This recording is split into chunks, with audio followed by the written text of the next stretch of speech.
আমি আজ 2 মাস পর জেল থেকে বের হচ্ছি। আসলে আমাকে জামিন করে বের করা হয়েছে। আমার বাবা শহরে অনেক বড় একজন শিল্পপতি, তাই বেশি দিন জেলে থাকতে হয়নি। তাই আজ আমার জামিন হয়ে গেল।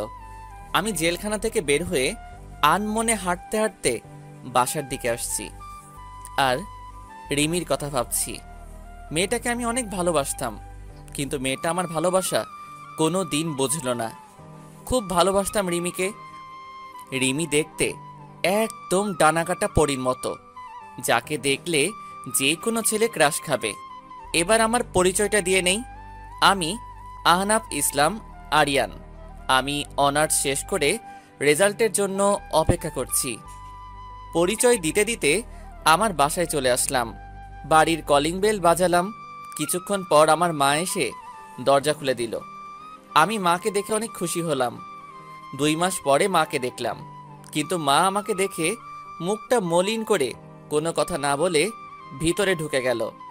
আজ আমার একটা অন্যায়ের জন্য মা আমার সাথে কথা বলল না। খুব খারাপ লাগছে। মা আমার সাথে কথা না বলে মুখে এক রাশ বিরক্ত নিয়ে চলে গেল আমার সামনে থেকে। আমি মার পিছু নিলাম। আমি আমার মাকে ডাকলাম, কিন্তু মা কোনো কথা বলছে না। এবার আমি দৌড়িয়ে মায়ের সামনে গেলাম। মা, কি হলো? আমার সাথে কথা বলছো না কেন? আমি তো রাগের মাথায় একটা ভুল করেছি, তাই বলে আমাকে এভাবে শাস্তি দেবে? আমার কোনো ছেলে নেই আহনাফ নামে। একটা ছেলে ছিল, কিন্তু 2 মাস আগে সে মারা গেছে আমার কাছে। তুই আমার ছেলে না, তোর ওই পাপী চেহারা আমাকে দেখাবি না। আর তোর এই নোংরা মুখে আমাকে কোনোদিন মা বলে ডাকবি না। তাই বলে মা কান্না করতে করতে চলে গেল রুমে। এবার মায়ের কথা শুনে আমার দু চোখ বেয়ে অঝোর ধারায় পানি পড়তে থাকলো। শেষ পর্যন্ত আমার মা আমাকে দূরে ঠেলে দিল। খুব কষ্ট হচ্ছে, তাই রুমে এসে দরজা বন্ধ করে অনেকক্ষণ কান্না করলাম। কান্না করতে করতে কখন যে ঘুমিয়ে পড়েছি নিজেই জানি না। ঘুম ভাঙল দরজার ঠক ঠক শব্দে। আমি উঠে দরজা খুলে দিলাম। দরজা খুলে দেখি বাবা দাঁড়িয়ে আছে। আমি বাবাকে দেখে কান্না করে দিলাম আর বাবাকে জড়িয়ে ধরলাম। আসলে বাবার সাথে আমি খুব ফ্রি ছিলাম। কান্না করিস না, সব ঠিক হয়ে যাবে। আর কাল থেকে তুই অফিসে জয়েন করবি, তারপর দেখবি সব ঠিক হয়ে যাবে। আচ্ছা বাবা, তুমি যা বলবে তাই হবে। আর একটা কথা তোকে না জানিয়ে আমি বড় একটা সিদ্ধান্ত নিয়েছি। আশা করি তুই আমার কথা রাখবি। বলো বাবা, আমি তোমার সব কথা রাখবো। আমি তোর সাথে রিমির বিয়ে ঠিক করেছি, কারণ তোর জন্য রিমির জীবন নষ্ট হোক আমি তা চাই না। তাই আমি এই সিদ্ধান্তটা নিয়েছি। তুমি যা ভালো বোঝো তাই করো। আপনারা ভাবছেন এই রিমিটা কে? আসুন 2 মাস আগের কাহিনী বলছি। সকালে ঘুমিয়ে আছি, হঠাৎ ফোনের শব্দে ঘুম ভেঙে গেল। আমি বিরক্ত হয়ে ফোনটা রিসিভ করলাম। দেখি আমার বন্ধু ফোন দিয়েছে। আমার বন্ধুর নাম রাজু। ওই শালা এত সকালে ফোন দিয়ে আমার আরামের ঘুম নষ্ট করলি কেন রে? আরে রাখ তোর আরামের ঘুম। আর এদিকে রিমি ভাবি অন্য একটা ছেলের সাথে এক রিক্সায় কলেজে যাচ্ছে, তুই তাড়াতাড়ি কলেজে চলে আয়। রাজুর মুখে রিমির কথা শুনে আমার নিমিষেই ঘুম উধাও হয়ে গেল। আমি তাড়াতাড়ি উঠে ফ্রেশ হয়ে কলেজের জন্য রওনা দিলাম। আসুন রিমির সাথে পরিচয় করে দেই। রিমি আমাদের কলেজে 2য় বর্ষের ছাত্রী। আমি রিমিকে 2 বছর ধরে ভালোবাসি। রিমিকে অনেকবার প্রপোজ করেছি, কিন্তু রিমি রাজি হয়নি। রিমিকে আমি অনেক ভালোবাসি, যা রিমিকে কেউ এরকমভাবে ভালোবাসতে পারবে কি না আমার জানা নাই। পরিচয় দিতে দিতে কলেজে চলে আসলাম। এসে দেখি রিমি একটা ছেলের পাশে বসে আছে আর হেসে কথা বলছে। আমার মাথায় প্রচণ্ড রাগ উঠে গেল।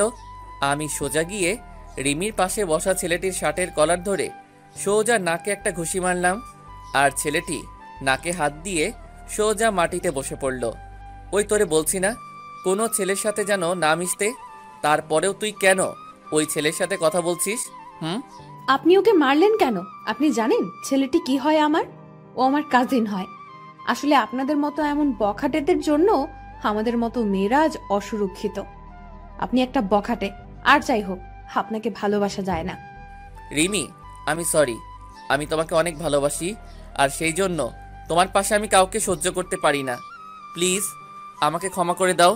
আমি কোনো রাস্তার বখাটে মাস্তানকে ভালোবাসতে পারবো না, যে কিনা রাস্তার কুকুরের মতো মেয়েদের পেছনে পড়ে থাকে। তাই বলে রিমি চলে গেল কলেজ থেকে। রিমির কথা শুনে খুব কষ্ট হতে লাগলো। যাকে আমি নিঃস্বার্থভাবে ভালোবাসলাম সে আমাকে রাস্তার কুকুর বলল। কিন্তু হঠাৎ করে মাথায় প্রচণ্ড রাগ উঠে গেল। আমাকে রাস্তার বখাটে মাস্তান বলল। আমি যদি বখাটে মাস্তান হই তাহলে বখাটের মতোই রিমির ভালোবাসা আদায় করে নিব। কাল রিমিকে দেখাবো বখাটেরা কিভাবে ভালোবাসে। পরের দিন সকালে রিমির জন্য অপেক্ষা করছি রাস্তায়। আজ রিমিকে বখাটে বলার শাস্তি পেতে হবে। কিছুক্ষণ পর রিমি আসলো, তবে আজ একা এসেছে। আমি কোনো কথা না বলে রিমিকে জোর করে তুলে নিয়ে বাইকে বসিয়ে প্রচণ্ড স্পিডে বাইক চালিয়ে একটা পুরনো ভাঙা ঘরে নিয়ে চলে আসলাম। আসার সময় রিমি অনেক চিৎকার করছিল আর অনেক ভয় পেয়ে গিয়েছিল। রিমি দেখো, আমি তোমাকে অনেক ভালোবাসি। তোমাকে আমি কোনো হার্ট করতে চাই না। তোমাকে আমি 2 বছর ধরে ভালোবাসি। কোনোদিন তোমার সাথে খারাপ ব্যবহার করিনি, তাহলে কেন আমাকে ভালোবাসতে পারবে না? তুমি বখাটে মাস্তান তা তোমার এমন আচরণেই বোঝা যায়। তুমি যদি আমায় সত্যিই ভালোবাসতে তাহলে আমাকে এমন ভাবে তুলে নিয়ে আসতে পারতে না, কারণ এগুলো রাস্তার বখাটেগুলোই পারে এমন কাজ করতে, যার কারণ তার মা বাবা তাকে ঠিকভাবে কোনোদিন শাসন করেনি। তুমি এরকম, তাহলে তোমার বাবা মা কিরকম হবে আল্লাহই জানে। এবার আমার মাথায় রাগ উঠে গেল। তুই আমাকে যা বলার বল, কিন্তু আমার মা বাবাকে তুই কেন মাঝখানে তুললি? কেন? আমি এবার রিমিকে শরীরের সব শক্তি দিয়ে রিমিকে একটা চড় মারলাম, আর রিমি পাশে পড়ে গেল। আমি তখন রিমির কাছে গিয়ে রিমির শরীর থেকে ওড়না ছুঁড়ে ফেলে দিয়ে রিমির উপর শারীরিক অত্যাচার করলাম। আমাদের ভাষায় যাকে বলে ধর্ষণ। হ্যাঁ, আমি রিমিকে ধর্ষণ করেছি। আমাকে বখাটে বলে, মাস্তান বলে, আমার মা বাবাকে গালি দেয়। রিমি আমাকে আটকানোর অনেক চেষ্টা করেছিল, কিন্তু পারেনি। আমার শক্তির সাথে রিমি আমার পা পর্যন্ত ধরেছিল, কিন্তু আমার সেই সময় মাথায় প্রচণ্ড রাগ উঠেছিল। রিমি একভাবে কান্না করেই যাচ্ছে। কিছুক্ষণ পর সেখানে কিছু মানুষ আসলো। হয়তো রিমির চিৎকার শুনে মানুষ চলে এসেছে। মানুষগুলো আমাকে একসময় মারতে লাগলো। তারপর আমার আর কিছু মনে নেই। যখন জ্ঞান ফিরে তখন আমি জেলখানায়। তারপর আমার বাবা আসলো। বাবা সব কাহিনী শুনতে চাইলো। বাবাকে আমি সব খুলে বললাম। বাবা বলল, তুই চিন্তা করিস না, আমি তোকে যত তাড়াতাড়ি সম্ভব জামিন করিয়ে নিয়ে যাব। আমি জেলে থাকতে রিমিডার কোনো খোঁজ খবর পাইনি। এমনকি আমার মা আমাকে দেখতে আসেনি। বাবা মাঝে মাঝে আসতো আমাকে দেখতে, আর তার 2 মাস পর জামিন হয়ে যায়। আর তার পরের কাহিনী সব আপনারা তো জানেন। পরের দিন ঘুম থেকে উঠে ফ্রেশ হয়ে গুছিয়ে অফিসে যাওয়ার প্রস্তুতি নিচ্ছি। সব কিছু গুছিয়ে নিচে এসে দেখি মা বাবা সবাই একসাথে নাস্তা করছে। আমি যেই নাস্তা করার জন্য টেবিলে বলতে যাব, তখনই আমার মা নাস্তা রেখে উঠে চলে গেল। নিজের প্রতি খুব খারাপ লাগছে। আমার জন্য মা নাস্তা না করে উঠে চলে গেল। মা আমার সাথে কথা বলা বন্ধ করে দিয়েছে। তারপর আমিও নাস্তা না করে বাবার সাথে অফিসে চলে গেলাম। অফিসে এসে সবার সাথে পরিচয় হয়ে নিলাম। দিনটা খুব ভালো কাটলো। হঠাৎ করে বাবা আমার ডেস্কে আসলো। আগামী শুক্রবার তোর বিয়ের প্রস্তুতি নিয়ে রাখছি। দেখতে দেখতে শুক্রবার চলে আসলো। কোনো আয়োজন বাদেই বিয়ে হয়ে গেল। শুধু 2 পরিবারের মানুষ ছিল, আর কেউ ছিল না। আমি এখন বাসর ঘরের সামনে দাঁড়িয়ে আর ভাবছি রিমির সামনে কোন মুখ নিয়ে যাব। রিমি কোনোদিন মেনে নিতে পারবে আমাকে? তারপর 3 টাকার সাহসে নিয়ে রুমে ঢুকে পড়লাম, কারণ রিমিকে বিয়ে করার ব্যাপারে কোনো আপত্তি ছিল না, কারণ রিমিকে আমি ভালোবাসতাম। আর আমার রাগের কারণে রিমির জীবনটা নষ্ট হয়ে গেল। রুমে ঢুকে দেখি রিমি বসে বসে কান্না করছে। আমি রিমির পাশে বসতে যাব, তখনই রিমি আমাকে এক ঝাটকায় সরিয়ে দিয়ে বলল, তুই আমার পাশে আসবি না। তোর জন্য আমার জীবন নষ্ট হয়ে গেছে, তোর জন্য আমার বাবা মার সম্মান নষ্ট হয়ে গেছে। তোকে আমি কোনোদিন ক্ষমা করব না, আর তোকে স্বামী হিসেবে কোনোদিন মানব না। তুই কোনোদিন আমার কাছে স্বামীর অধিকার দেখাতে আসবি না। রিমি, আমি তোমাকে এর আগেও ভালোবাসতাম, আর এর পরেও ভালোবাসবো। সেদিন রাগের মাথায় ওসব কাজ করেছি। প্লিজ আমাকে ক্ষমা করে দাও। আমার ঘুম আসতেছে, আমি ঘুমাবো। আর রাস্তার বখাটে মাস্তানের সাথে আমি এক খাটে ঘুমাতে পারবো না। আর যদি আবার রাগ হয় তাহলে আবার আমাকে রাস্তার কুকুরের মতো ভোগ করো। সেটা তো তুমি খুব ভালো করেই পারবে। তাই বলে রিমি ঘুমিয়ে পড়ল আর আমি নিচে বিছানা পেতে ঘুমিয়ে পড়লাম। রিমি আমাকে কোনোদিন মেনে নেবে না সেটা আমি জানতাম, কিন্তু রিমি কেন বোঝে না যে আমি রিমিকে অনেক ভালোবাসি। রিমি বিছানায় শুয়ে পড়ল আর আমি নিচে একটা চাদর আর বালিশ নিয়ে শুয়ে পড়লাম। সকালে ঘুম থেকে উঠে দেখি রিমি এখনো শুয়ে আছে, কিন্তু রিমি অনেক চেঞ্জ হয়ে গেছে। আগে মেয়েটা অনেক সুন্দর ছিল, এই 2 মাসে রিমি অনেক শুকিয়ে গেছে। মনে হয় নিজের শরীরের যত্ন নেয় না। রিমি নড়াচড়া করছে, মনে হয় ঘুম থেকে এখনই উঠে পড়বে। তাই আমি তাড়াতাড়ি বাথরুমে ঢুকে পড়লাম ফ্রেশ হতে। ফ্রেশ হয়ে বাইরে বেরিয়ে দেখি রিমি হাঁটু ভাঁজ করে বিছানার উপর মাথা নিচু করে বসে আছে। কি হয়েছে রিমি, তুমি এমনভাবে বসে আছো কেন? ফ্রেশ হবে না? এবার রিমি মাথা তুলল, দেখি রিমি কান্না করছে। মুহূর্তের মধ্যে মনটা খারাপ হয়ে গেল। আমি কান্না করি আর যাই করি, আপনাকে না দেখলেও চলবে। যে মানুষটা আমার সবকিছু শেষ করে দিয়েছে, আমার স্বপ্ন, আশা, ইজ্জত, যে মানুষটা নিমেষেই সব শেষ করে দিয়েছে, তার সাথে আমার এক রুমে থাকতে হচ্ছে। কতটা ঘৃণা করি আপনাকে জানেন আপনি? আপনাকে দেখলে আমার মনে হয় যে নিজেকে শেষ করে দেই। আর আজ পরিস্থিতির কারণে আপনি আমার স্বামী, তাই আমি আমার মতো থাকবো আর আপনি আপনার মতো। আর যদি রাস্তার কুকুরদের মতো যদি আবার আমাকে ভোগ করতে চান তাহলে করতে পারেন, কারণ বিয়ের আগে আপনি একটা মেয়ের বেঁচে থাকার সম্বলকে ছিনিয়ে নিয়েছেন। তাই আপনাকে আমি ঘৃণা করি আর আজীবন ঘৃণা করব। আমি কোনো কথা না বলে সোজা বাইরে চলে আসলাম। কিছুক্ষণ হেঁটে বাসায় আসলাম আর ভাবতে লাগলাম রিমিকে কোনোদিন ইচ্ছার বিরুদ্ধে স্পর্শ করব না। মেয়েটা এই 2 মাস অনেক অপমান সহ্য করতে হয়েছে, তাই রিমি যেন সুখে থাকে, তাই তাকে তার মতো থাকতে দেব। বাসায় এসে দেখি মা আর রিমি রুমে রান্না করছে। মা আর রিমি তারা দুজনে হেসে হেসে কথা বলছে। মনটা ভালো হয়ে গেল যে রিমি মাকে আপন করে নিয়েছে। আমি সোজা রুমে চলে আসলাম, এসে গুছিয়ে নিলাম, অফিস যেতে হবে। ব্যাগ নিয়ে নিচে এসে দেখি মা আর রিমি একসাথে বসে নাস্তা করছে। আমি একটু না অনেক অবাক হলাম, কারণ মা আমাকে ছাড়া কোনোদিন নাস্তা করেনি। খুব কষ্ট হতে লাগলো। দেখলাম আমার নাস্তাটা টেবিলের একপাশে রাখা আছে। আমি একবার রিমি আর একবার মায়ের দিকে তাকালাম, দেখি তারা মাথা নিচু করে নাস্তা করছে। আমার ভীষণ রাগ হতে লাগলো, কারণ তারা আমাকে একবারও ডাকলো না নাস্তা করতে। তাই আমি নাস্তা না করেই অফিসে চলে গেলাম। গিয়ে আব্বুর সাথে সব কিছু দেখাশোনা করতে থাকলাম। আমি এখন আর বন্ধুদের সাথে তেমন বেড়াই না। দুপুরে লাঞ্চ টাইমে আমি আর বাবা গাড়িতে করে বাসায় আসলাম দুপুরের খাবার খেতে। আমি আর বাবা টেবিলে বসলাম, দেখলাম বাবাকে প্লেট ভাত সব কিছু এগিয়ে দিচ্ছে মা আর রিমি, কিন্তু আমার সামনে কেউ কিছু দিচ্ছে না।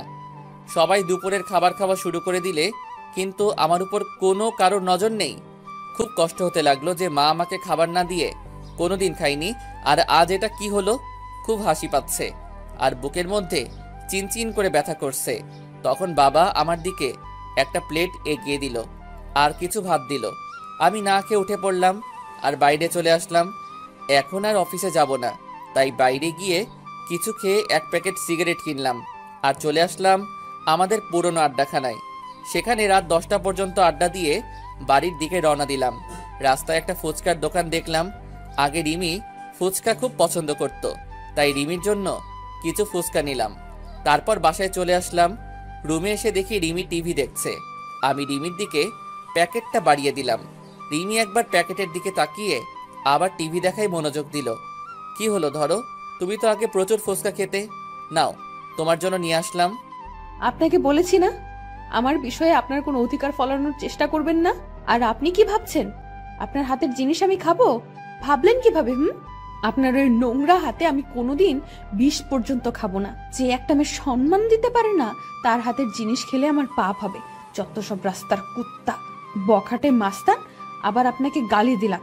এখন তো আর জোর করে কোনো মেয়েকে ধর্ষণ করতে হবে না, আর সে চাইলেই আর আটকাতে পারবে না। আমি আর কোনো কথা বললাম না। প্যাকেটটা টেবিলের উপর রেখে আমি ফ্রেশ হতে চলে গেলাম। ফ্রেশ হয়ে এসে দেখি রিমি ঘুমায় পড়ছে। আমি কিছুক্ষণ রিমির দিকে তাকিয়ে শুয়ে পড়লাম, কারণ রিমি যতই আমাকে গালাগালি দিক, এসবের জন্য দায়িত্ব আমি, আর আমি রিমিকে অনেক ভালোবাসি। এভাবে কিছুদিন চলে গেল। এই কয়দিন মা আমার সাথে একবারও কথা বলেনি, আর রিমি কথা বললেই গালাগালি দিত আর অবহেলা করত। আমি আর সহ্য করতে পারতি না আপনজনের অবহেলাগুলো। আমি এই কয়দিন বাড়িতে খাবার খাইনি, কিন্তু কেউ একবারও জিজ্ঞাসা করেনি কিছু খাইছে কিনা। আজ অফিসে বসে কাজ করছি, আর তখন বাবা এসে বলল রিমি নাকি হঠাৎ করে শরীর খারাপ হয়েছে, মাথা ঘুরে পড়ে গেছে। আমি আর বাবা তাড়াতাড়ি গাড়ি নিয়ে বাসায় চলে আসলাম। এসে দেখি রিমি আর মা রিমির সাথে কথা বলতেছে। রিমি বিছানায় শুয়ে আছে আর মা রিমির মাথায় হাত বুলিয়ে দিচ্ছে। আমি আসা মাত্রই মা রুম থেকে চলে গেল। আমি গিয়ে রিমির পাশে বসলাম, আর রিমি একটু দূরে সরে গেল। কি হয়েছে তোমার? বাবা বলল তোমার শরীর খারাপ। কি হলো বলো, কি হয়েছে? বড় সমস্যা হলে ডাক্তারের কাছে নিয়ে যাব। আমি মা হতে চলেছি। কি? আমি বাবা হতে চলেছি? এত খুশি সংবাদ, আর তুমি এমন মনমনা হয়ে বলছো কেন? তুমি জানো না আমি কত খুশি। আমি অ্যাবর্শন করব। মানে ঠিক বুঝলাম না। আমি এই বাচ্চা চাই না, আমি অ্যাবর্শন করব। কি বলছো এসব? বাচ্চা অ্যাবর্শন করবে মানে? পাগল হলে নাকি তুমি? আমি কিছুতেই হতে দিব না। আমার বাচ্চা আমি নষ্ট করতে দেব না। আমার পেটে আমি কোনো বখাটে মাস্তানের ধর্ষণকারীর বাচ্চা রাখতে পারবো না। আমার পেটে কোনো অমানুষের বাচ্চা রাখতে দেব না। তাই আমি ডিসিশন নিয়েছি, আমি অ্যাবর্শন করব।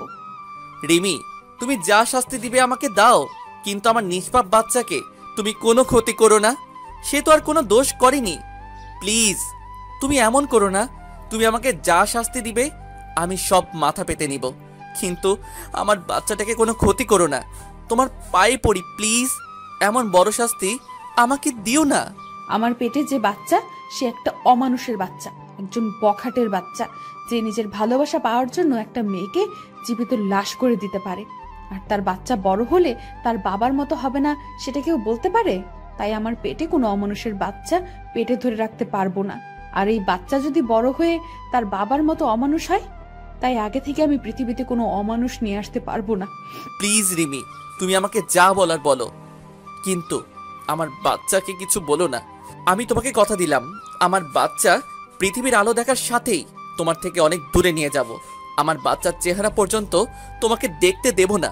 তার আগে আমি সব কিছু ছেড়ে চলে যাব। আমার কান্না দেখে রিমির হয়তো কিছুটা মায়া হলো, তাই সে আর কিছু বলল না।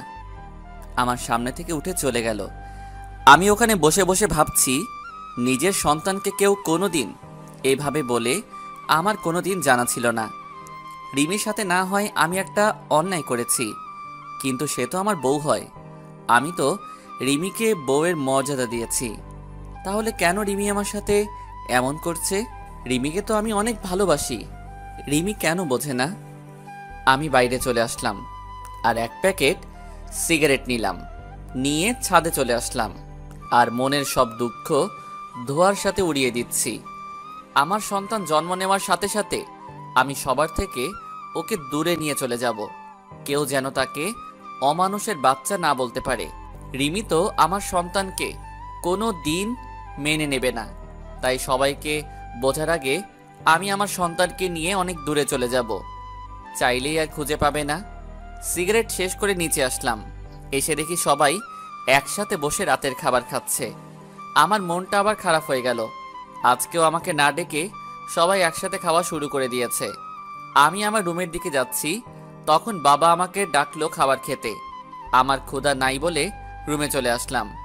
আমার মায়ের কাছে আমি এতটাই ঘৃণার পাত্র হয়ে গেলাম যে আমার সাথে এই কয়টা দিন একটা কথাও বলেনি। আমি নিচে বিছানায় পেতে শুয়ে পড়লাম। কখন যে ঘুমিয়ে পড়েছি ঠিক নেই। সকালে উঠে দেখি রিমি খাটের উপর নেই, হয়তো নিচে গেছে। আমি উঠে ফ্রেশ হয়ে নাস্তা না করে অফিসে চলে আসলাম। বিকালে অফিস শেষে বাসায় আসার সময় রিমির জন্য কিছু জিনিস নিয়ে নিলাম, কিছু ফল আর মাদার হরলিক্স আর অন্যান্য মায়ের শরীরের উপকারে আসে সব কিছু নিয়ে আসছি। তখন অঝোর ধারায় বৃষ্টি হতে লাগলো। আজ খুব বৃষ্টিতে ভিজতে ইচ্ছে করছে। অনেক দিন বৃষ্টিতে গোসল করিনি। আমার আবার বৃষ্টিতে ভিজলে জ্বর ঠান্ডা লাগে।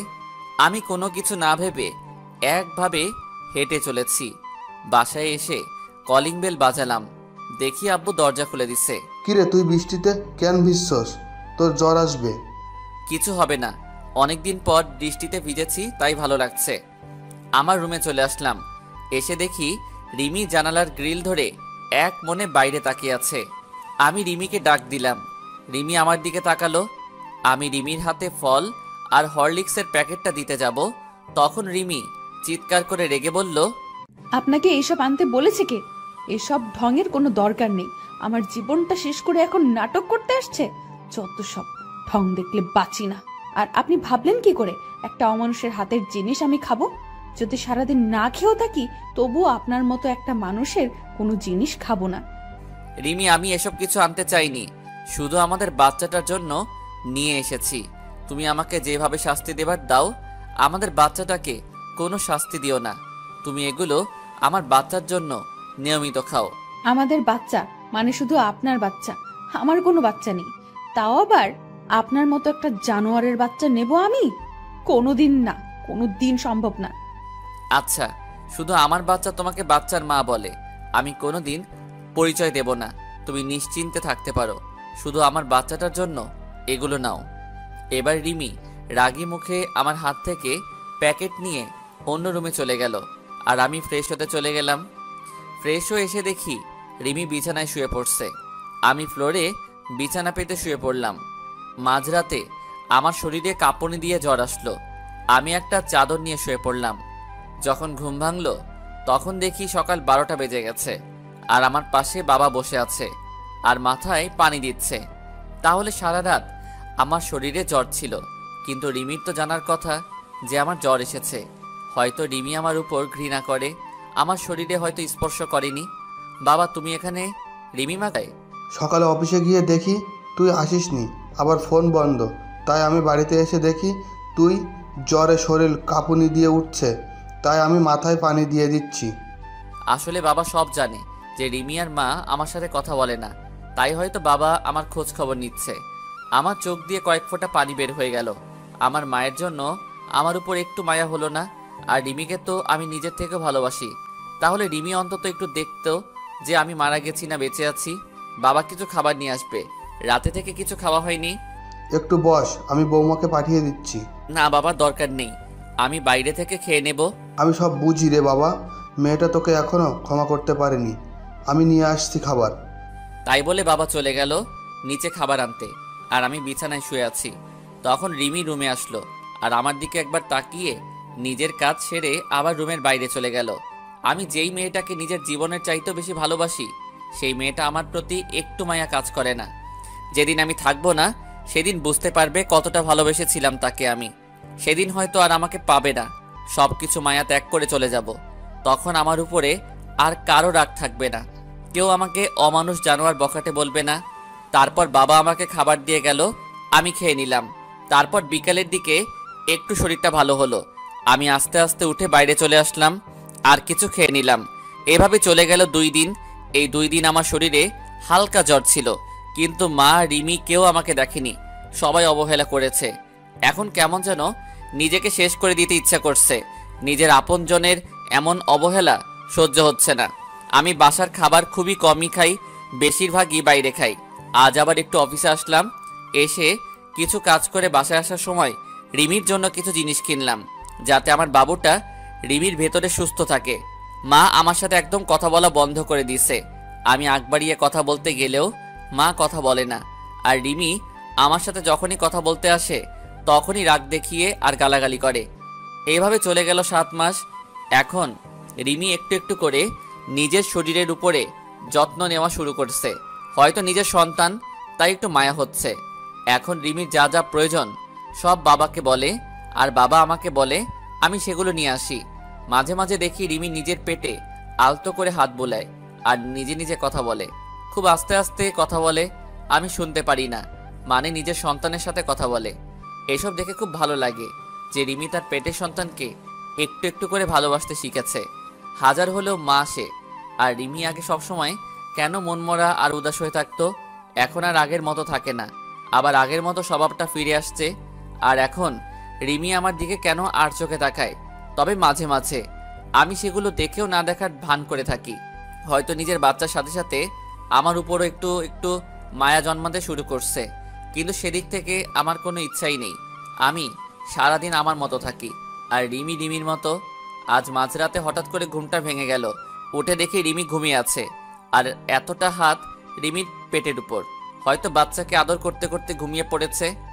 আমি এবার উঠে রিমির পাশে গিয়ে বসলাম, আর আমার হাতটা রিমির পেটে আলতো করে রাখলাম। খুব ভালো লাগছে আমার। ছোট বাবুটা রিমির মধ্যে আস্তে আস্তে বড় হচ্ছে। আমি আস্তে আস্তে মাথাটা নিচু করে রিমির পেটে চুমু খেতে যাব, তখন রিমির ঘুমটা ভেঙে যায়। আর রিমির পেটে আমার হাত দেখে আর আমার মুখটা রিমির পেটের কাছে দেখে রিমির চোখ রাগে ভরে গেল। আর রিমি আমাকে আমার পাওনাটা বুঝিয়ে দিল। রিমি আমাকে 2টা চড় মারলো আর আমাকে ধাক্কা দিয়ে দূরে সরিয়ে দিল। আমি গালে হাত দিয়ে রিমির দিকে এক দৃষ্টিতে তাকিয়ে আছি, আর রিমির চোখ দিয়ে যেন আগুন বের হচ্ছে। কুত্তা, তুই আমার কাছে কেন এসেছিস? আমার জীবনটা নষ্ট করে তোর শান্তি হয়নি?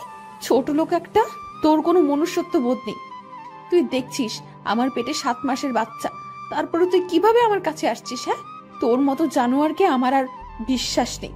ছি ছি ছি, মনে হচ্ছে আমি এক্ষুনি এই পৃথিবী ছেড়ে চলে যাই। প্লিজ রিমি, তুমি বিশ্বাস করো, আমার কোনো খারাপ উদ্দেশ্য ছিল না। আমি আমার সন্তানকে একটু স্পর্শ করতে চেয়েছিলাম।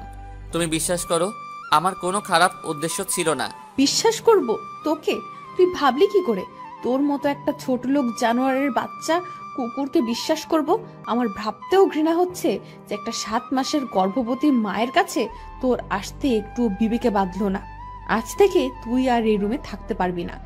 তোকে আস্তে আস্তে মেনে নিতে চেয়েছিলাম, কিন্তু তুই কোনোদিন ভালো হবি না। আসলে রাস্তার কুকুর কোনোদিন ভালো হয় না। আমি আর কিছু না বলে বাইরে চলে আসলাম। এসে ছাদে চলে আসলাম। খুব কষ্ট হচ্ছে আমার।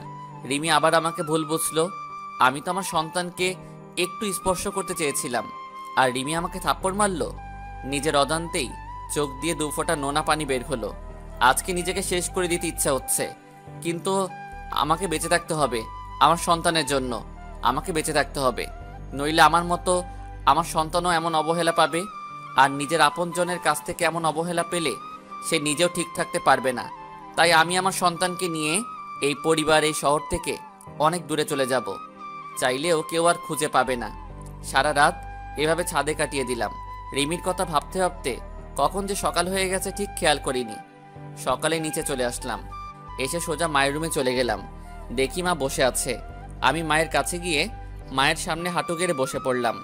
মা, কেন তুমি আমার সাথে এমন ব্যবহার করছো? কেন এমন অবহেলা করছো? তুমি তো জানো আমি অবহেলা একদম সহ্য করতে পারি না। সেদিন রিমি তোমাদের নামে অনেক খারাপ ভাষায় গালাগালি করছিল, তাই আমি রাগের মাথায় রিমির সাথে এমন ব্যবহার করি। চাইলে তুমি আমাকে মারতে পারো, আর যদি না শাস্তি দাও তাহলে তুমি একবার বলো যে এ বাড়ি থেকে চলে যেতে। আমি সব কিছু ছেড়ে চলে যাব, আর কোনোদিন তোমার এই শয়তান ছেলের মুখ দেখতে দেব না। তোর সাথে আমার কোনো কথা নেই। আমি আগেই বলেছি, আমার ছেলে সেদিনই মারা গেছে। আমার কাছে যেদিন সে ওরকম একটা নোংরা কাজ করেছিল, আর আমি কারো মা না, আমার কোনো ছেলে নেই। তুই যেখানে পারিস সেখানে চলে যা, আমার কিচ্ছু যায় আসে না। ঠিক আছে মা, আমি আর কোনোদিন তোমাকে মা বলে ডাকবো না। আমি চলে যাব, সবাইকে ছেড়ে চলে যাব। তখন এই শয়তানটার চেহারা তোমাকে আর দেখতে হবে না, আর কোনো অমানুষ তোমাকে মা বলে ডাকবে না। আমি মায়ের রুম থেকে চলে আসলাম নিজের রুমে। রুমে ঢুকে দেখি রিমি বাথরুমে ফ্রেশ হচ্ছে। আমি তাড়াতাড়ি গুছিয়ে নিলাম অফিস যাওয়ার জন্য, যাতে রিমির ফ্রেশ হওয়ার আগে আমি অফিসে চলে যেতে পারি। রিমির বাথরুম থেকে বের হবার আগে আমি অফিসে চলে আসলাম। বাইরে থেকে কিছু নাস্তা করে অফিসে প্রবেশ করলাম। সারাদিন অফিস করে বিকালে যখন ছুটি হলো, তখন ভাবলাম এখন বাসায় গেলে রিমি মা হয়তো আমাকে দেখে আবার বিরক্ত হতে পারে। তাই একটু পার্কে বসে বন্ধুদের সাথে আড্ডা দিয়ে রাত 12টার সময় বাসায় আসলাম। বাসায় এসে অন্য রুমে ঘুমাতে চলে গেলাম। আজ আর নিজের রুমে ঘুমাতে যাইনি, কারণ রিমি আমাকে দেখলে আবার রাগ করবে। আবার মাঝরাতে আমি কিছু করব ভেবে সারা রাত জেগে থাকতে পারে, আর সারা রাত জেগে থাকলে আমার বাচ্চাটার ক্ষতি হতে পারে। তাই আজ অন্য রুমে ঘুমিয়ে পড়লাম। এভাবে আরও 1 মাস চলে গেল। এই 1 মাসে আমি কারোর সাথে কথা বলিনি, মানে কেউ আমার সাথে কথা বলেনি। শুধু বাবা কথা বলতো আমার সাথে, আর কথা বলবে কিভাবে? আমার সাথে এখন কারো দেখা হয় না। খুব সকালে উঠে অফিস চলে যাই, আর ফিরি অনেক রাত করে, তাই কারোর সাথে দেখা হয় না। আর যদিও ভুল করে মা অথবা রিমির সামনে চলে আসে, তখন আমি মাথা নিচু করে চলে আসি। আর এই 1 মাস আমি কোনোদিন বাসার কোনো খাবার খাইনি। হয়তো আমার জন্য রান্না করা বন্ধ হয়ে গেছে। একদিন সকালে আমার ঘুম থেকে উঠতে দেরি হয়ে গেছে, তাই আজ আর সকালে বাসা থেকে বের হতে পারিনি। তাড়াতাড়ি ঘুম থেকে উঠে ফ্রেশ হয়ে অফিসে যাওয়ার জন্য তৈরি হয়ে যেই রুম থেকে বের হব, তখন দেখি রিমি আমার রুমের দরজার সামনে দাঁড়িয়ে আছে। আমি রিমির এক সাইড করে চলে আসতে যাব, তখন দেখি রিমি আমাকে কি বলতে চাইলো। আমি শুনেও না শোনার ভান করে চলে আসলাম। হয়তো বলতে চেয়েছিল যে কিছু ফল আর কিছু হেলদি খাবার কিনে আনার জন্য বলতে চাইছিল। তাছাড়া রিমি আমার সাথে কেন কথা বলবে? তাই আমি অফিসে চলে আসলাম। সারাদিন অফিস করে অফিস শেষে ফলের দোকানে গিয়ে অনেক ফল, মাদার হরলিক্স সব কিছু কিনলাম। কিনে বাবার কাছে গেলাম। বাবার কাছে ফলের প্যাকেটটা দিয়ে বললাম এইগুলো রিমিকে দিতে। বাবা কিছুক্ষণ আমার দিকে তাকিয়ে রইল। বাবা সব কিছু জানে যে মা আর রিমি আমার সাথে কথা বলে না, কিন্তু বাবা কিছু বলতে পারে না। দোষটা তো আমারই ছিল। তারপর অফিস শেষ করে রাত 11:30 বাসায় আসলাম। দেখি সব রুমে লাইট অফ মনে হয়, সবাই ঘুমিয়ে পড়ছে। আমি আমার রুমে ঢুকে কাপড় চেঞ্জ করে ফ্রেশ হতে চলে গেলাম বাথরুমে। ফ্রেশ হয়ে এসে দেখি রিমি আমার রুমে খাটের উপর বসে আছে। আমি রিমিকে দেখে কিছুটা ভয় পেলাম। রিমি, তুমি এখানে? কোনো সমস্যা হয়েছে? সমস্যা হলে আমাকে ডাকতে পারতে, তুমি কষ্ট করে কেন এলে? রিমি ভাবছে আমি এতদিন শুধু শুধু মানুষটাকে খারাপ ভেবেছি, কত গালাগালি দিয়েছি, আর সেই মানুষটা আমার সাথে কোনোদিন খারাপ কথা বলেনি, এমনকি আমার উপর কোনোদিন রাগ পর্যন্ত করেনি। রিমি, কি ভাবছো তুমি? কোনো সমস্যা হয়েছে? আর আমি তো বাবার কাছে সব কিছু কিনে দিয়েছি। কোনো কিছু কিনতে ভুলে গেলে বলো, আমি কাল সকালে ড্রাইভারকে দিয়ে পাঠিয়ে দেব। কিছু হয়নি, সবকিছু ঠিক আছে। আপনি রাতে কিছু খেয়েছেন? মনে হয় কিছু খাননি। চলেন আপনাকে খাবার বেড়ে দিই। আমি রিমির কথা শুনে মনে হলো আকাশ থেকে পড়লাম। রিমি আমাকে খাবার জন্য বলছে। খুব অবাক হলাম। আমার খাওয়া নিয়ে কারো চিন্তা করতে হবে না। আর তুমি এত রাত পর্যন্ত জেগে আছো কেন? শরীর খারাপ করবে, যাও ঘুমিয়ে পড়ো। আর এতদিন যখন কেউ আমাকে খাবার খেতে ডাকেনি, আর এখন না ডাকলেই চলবে। তুমি যাও ঘুমিয়ে পড়ো। বেশি রাত জাগলে আমার সন্তানের আবার ক্ষতি হতে পারে, আর আমি চাই না আমার জন্য আমার সন্তানের কোনো ক্ষতি হোক। আসলে সেদিন রাতে আপনাকে ওইভাবে দেখে খুব ভয় আর রাগ উঠে গিয়েছিল, তাই আপনার সাথে সেদিন খারাপ ব্যবহার করেছিলাম। এখন আর ওগুলো নিয়ে আমি আর ভাবি না, সবকিছু অভ্যাস হয়ে গেছে। এখন আর মন খারাপ হয় না। তাই বলে আমি চাদর টেনে শুয়ে পড়লাম, আর রিমি মুখটা মলিন করে চলে গেল। আর আমি ভাবতে থাকলাম রিমি এতদিন পরে আমার সাথে কথা বলল, খুব ভালো লাগছে। রিমি তাহলে আমাকে ফিল করতে শুরু করেছে। কিন্তু আগেরকার কথা মনে পড়তেই সবকিছু অন্ধকার হয়ে গেল। রিমির বলা সেই পুরনো কথাগুলো মনে পড়তেই আবার আমার মনটা বিষণ্ণতায় ছেয়ে গেল। আমি তো মাকে কথা দিয়েছি যে সবকিছু ছেড়ে অনেক দূরে চলে যাব, আর মা আমাকে তার ছেলে বলে মানে না। যখন আমি কার জন্য এখানে থাকবো? তাই সবকিছু মাথা থেকে ঝেড়ে ঘুমিয়ে পড়লাম। সকালে ঘুম থেকে উঠে ফ্রেশ হয়ে অফিসের জন্য রওনা হব, তখন আবার রিমি আমার রুমে আসলো। আমি সেদিকে কোনো খেয়াল না করে বললাম, এত সকালে ঘুম থেকে উঠছো কেন? যাও, যে শুয়ে পড়ো। আর কিছু লাগলে বলতে পারো, বাবার কাছে কিনে পাঠিয়ে দেব। না মানে আপনি প্রতিদিন খুব সকালে অফিসে চলে যান, তাই জানতে আসলাম সকালের নাস্তাটুকু করেন না। বাবা তো যাই সকালে 9টার সময়, তাহলে আপনি এত সকালে যাচ্ছেন কেন? আমি তোমাকে বলেছি না আমার খাবার খাওয়া নিয়ে কারো চিন্তা করতে? মানা করেছি না? এই 1 বছর যেভাবে খেয়ে আসছি, ঠিক এভাবে সারা জীবন খাবার খেতে পারবো। আর এত সকালে অফিস যাই কেন সেটা তুমি ভালো করেই জানো। আমাকে আর বলার প্রয়োজন মনে করি না। তুমি তো বলেছিলে যে আপনার ওই চেহারা যেন আমাকে আর না দেখান, তাই যতটা সম্ভব চেষ্টা করি না দেখানোর। এবার দেখি রিমি মাথা নিচু করে বসে আছে। হয়তো এমন কথা রিমি আমার কাছ থেকে আশা করেনি। আমি আর এক মুহূর্ত না দাঁড়িয়ে চলে আসলাম বাইরে। নিচে এসে দেখি টেবিলে সব নাস্তা রাখা আছে, হয়তো রিমি আমার জন্য তৈরি করেছিল। আমি রেস্টুরেন্ট থেকে কিছু নাস্তা করে অফিসে প্রবেশ করলাম। অফিসে কাজ করতে করতে দুপুরের খাবার সময় হয়ে গেল। সবাই লাঞ্চ করতে চলে গেছে, এমনকি বাবাও চলে গেছে বাসায় লাঞ্চ করতে। আর আমি নিজের ডেস্কে বসে আছি। তখনই আমার ফোনটা বেজে উঠল। আমি রিসিভ করলাম। একটা আননোন নাম্বার থেকে ফোন এসেছে। কোনো কাজ নেই, তাই ফোনটা রিসিভ করলাম। হ্যালো, আসসালামু আলাইকুম। ওয়ালাইকুম আসসালাম। কে বলছেন আপনি? আমি রিমি বলছি। আপনি দুপুরে লাঞ্চ করতে বাসায় আসছেন না? আসলে রিমি আমাকে এই প্রথম ফোন দিল, তো তাই নাম্বার আর কণ্ঠ চিনতে পারিনি। আর তার থেকে বেশি অবাক হলাম যে রিমি আমাকে ফোন করে লাঞ্চ করার জন্য বলছে। আমি বাইরে থেকে লাঞ্চটা করে নিয়েছি, আর আমি লাঞ্চ করেছি কিনা করেছি তা কেউ না ভাবলে খুশি হতাম। এতদিন যখন কেউ কোনো খোঁজ খবর রাখিনি, তাই এখনো খোঁজ খবর না রাখলে আমি না খেয়ে মরবো না। মিথ্যা বললাম। তাই বলে আমি ফোনটা রেখে দিলাম। আর ভাবতে থাকলাম হঠাৎ করে রিমি এত চেঞ্জ হলো কিভাবে, বুঝলাম না। সকালে নাস্তা করেছে কিনা, দুপুরে লাঞ্চ করেছে কিনা, সব জানতে চাইছে। এর কারণটা কি হতে পারে? হয়তো আমার উপর হালকা করুণা করছে, কিন্তু আমি কারো উপর করুণা হতে চাই না।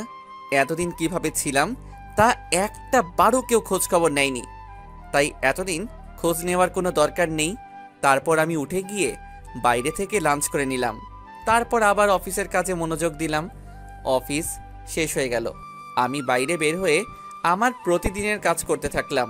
মানে কিভাবে সময় অপচয় করে রাত 12টার সময় বাসায় যাওয়া যায়। রাত 9টা বাজে, আমি বন্ধুদের সাথে সিগারেট টানছি আর আড্ডা দিচ্ছি। সেই সময় আবার আমার ফোনটা বেজে উঠল। আমি ফোন হাতে নিয়ে দেখি রিমি ফোন দিছে। আমি কেটে দিলাম। এইভাবে বেশ কয়েকবার ফোন দেওয়ার পর আমি রিসিভ করলাম। হ্যালো, ফোন দিয়েছো কেন? আপনি বাসায় আসবেন না। দেরি আছে বাসায় যাওয়ার। না মানে আর কোনো কিছু বলতে না দিয়ে ফোন কেটে দিলাম। তারপর আবার আড্ডাতে মনোযোগ দিলাম। তারপর 11টার সময় বাসায় আসলাম। এসে কাপড় চেঞ্জ করে ফ্রেশ হতে চলে গেলাম। ফ্রেশ হয়ে এসে আমার রুমের বেলকনিতে দাঁড়িয়ে সিগারেট টানছি আর পুরানো কথা ভাবছি। আপনি সিগারেট কেন খাচ্ছেন? জানেন না এসব খেলে শরীর খারাপ হয়? আমি চমকে উঠলাম। পিছনে তাকিয়ে দেখি রিমি কথাগুলো বলল। আমি সিগারেট খেয়ে বেঁচে আছি, তাই সিগারেটের বিষয়ে আর কোনো কথা না বললে খুশি হব। প্লিজ ওইটা ফেলে দিন, কাশি হচ্ছে আমার আর কষ্ট হচ্ছে, প্লিজ ফেলে দিন। দেখলাম রিমি এক হাত পেটে দিয়ে কাশতে লাগলো। আমার বুকের মধ্যে কেমন অজানা এক ব্যথা অনুভব করলাম, কারণ রিমিকে যে আমি এখনো অনেক ভালোবাসি আর তার মধ্যে গড়ে উঠছে আমার বাবুটা। তাই সিগারেটটা ফেলে দিয়ে রিমির এক হাত ধরে বিছানার উপর বসালাম আর এক গ্লাস পানি এগিয়ে দিলাম। এত রাতে না ঘুমিয়ে এখানে কি করছো? আর আমার চেহারা দেখা তো তোমার পাপ। তুমি আমার রুমে এসেছো, আমাকে দেখছো, কথা বলছো, তোমার পাপ হবে। তুমি চলে যাও আর হাতটা রুমে গিয়ে ডেটল দিয়ে ভালো করে পরিষ্কার করে নিবে, কারণ আমি তো একটা অমানুষ। আর একজন নোংরা মানুষ কাউকে স্পর্শ করলে তা ভালোভাবে ধুয়ে পরিষ্কার করে নিবে। রিমি আমার দিকে কেমন কান্না কান্না ভাবে তাকিয়ে আছে, মনে হয় এখনই কেঁদে দেবে। চোখে পানি জমা হচ্ছে। প্লিজ আমাকে ক্ষমা করে দিন, আপনার সাথে অনেক খারাপ ব্যবহার করেছি, অনেক অবহেলা করেছি, প্লিজ মাফ করে দিন। তুমি কেন মাপ চাইছো? তোমার কোনো দোষ নেই, সব দোষ তো আমার। কারণ আমি যে একটা জানোয়ার, রাস্তার কুকুর, অমানুষ আর সবচেয়ে বড় অন্যায় করেছি তোমার জীবনটা নষ্ট করে।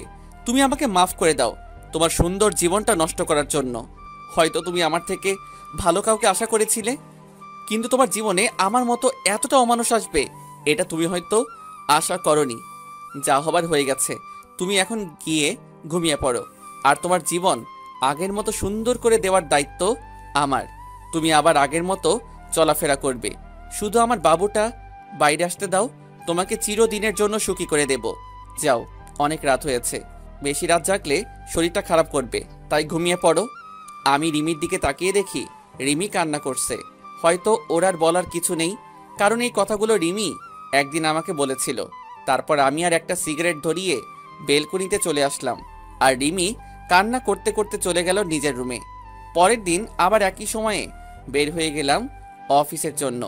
লাঞ্চের সময় আবার রিমি ফোন দিয়ে বলল যে বাবার সাথে যেন আমি বাসায় আসি লাঞ্চ করতে, কিন্তু আমি যাইনি, কারণ আমাকে দেখলে মা আবার বিরক্ত হতে পারে, আর আমি চাই না আমার জন্য মা না খেয়ে থাকুক, তাই আমি আর যাইনি। কিছুক্ষণ পর রিমি আবার ফোন করলো। কি ব্যাপার, আপনাকে না বাবার সাথে বাসায় আসতে বললাম, আপনি কেন আসলেন না? আমি দুপুরে এখন খাই না, না খাবার অভ্যাস হয়ে গেছে, আর এখন আবার খাওয়া শুরু করলে অভ্যাসে পরিণত হবে, তাই আমারটা বাদ দিয়ে তোমারটা চিন্তা করো। তারপর আমি ফোনটা বন্ধ করে নিজের কাজ করতে থাকলাম। অফিস শেষে আবার আমার একটা চাকরি করতে হবে, সেটা হলো সময় নষ্ট, কিভাবে রাত 12টা পর্যন্ত বাইরে থাকা যায়। আজ আর ফোন অন করিনি। ঠিক 12টার সময় বাসায় পৌঁছালাম। রুমে ঢুকতেই দেখি রিমি হাজির। আপনার ফোন বন্ধ কেন? কতবার ফোন দিয়েছি জানেন আপনি? কেন, এই অমানুষটাকে আবার ফোন দেওয়ার কারণ কি? তোমাকে বলেছি না বেশি রাত জাগতে নিষেধ করেছি না, তারপরও কেন রাত জাগো? হ্যাঁ, রাত জাগলে আমার সন্তান, শুধু আমার সন্তানটার ক্ষতি হতে পারে, তাই বেশি রাত জাগবে না, যাও ঘুমিয়ে পড়ো। রিমি আবার আমার দিকে কাঁদো কাঁদো মুখে তাকিয়ে আছে, আমার দিকে চোখের কোণে পানি জমতে শুরু করেছে। রিমি চোখ মুছে বলল, না আসলে ডেলিভারির আর তো বেশি সময় নেই, আর 1 মাস সময় আছে। তাই বলছিলাম কি, এই 1 মাস আমার রুমে ঘুমাবেন। কেন তোমার রুমে কেন? আর তাছাড়া একটা জানোয়ারকে তোমার রুমে থাকলে তোমার সমস্যা হবে তো। না, কোনো সমস্যা হবে না, আরো ভালো হবে। বলা যায় না কখন ডেলিভারির পেইন উঠে যাবে, আর রাতে কখন কি লাগে ঠিক মতো নিতে পারি না। তাই পরে যদি বাচ্চার কোনো প্রবলেম হয়। এবার আমি কিছু বললাম না, কারণ সবার আগে আমার বাবুটা, তারপরে অন্য কেউ। তাই রিমির সাথে রিমির রুমে চলে আসলাম।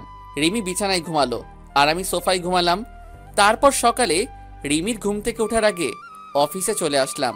পরের দিন এভাবে সারাদিন কাজ করে রাতে রিমির রুমে সোফায় শুয়ে আছি।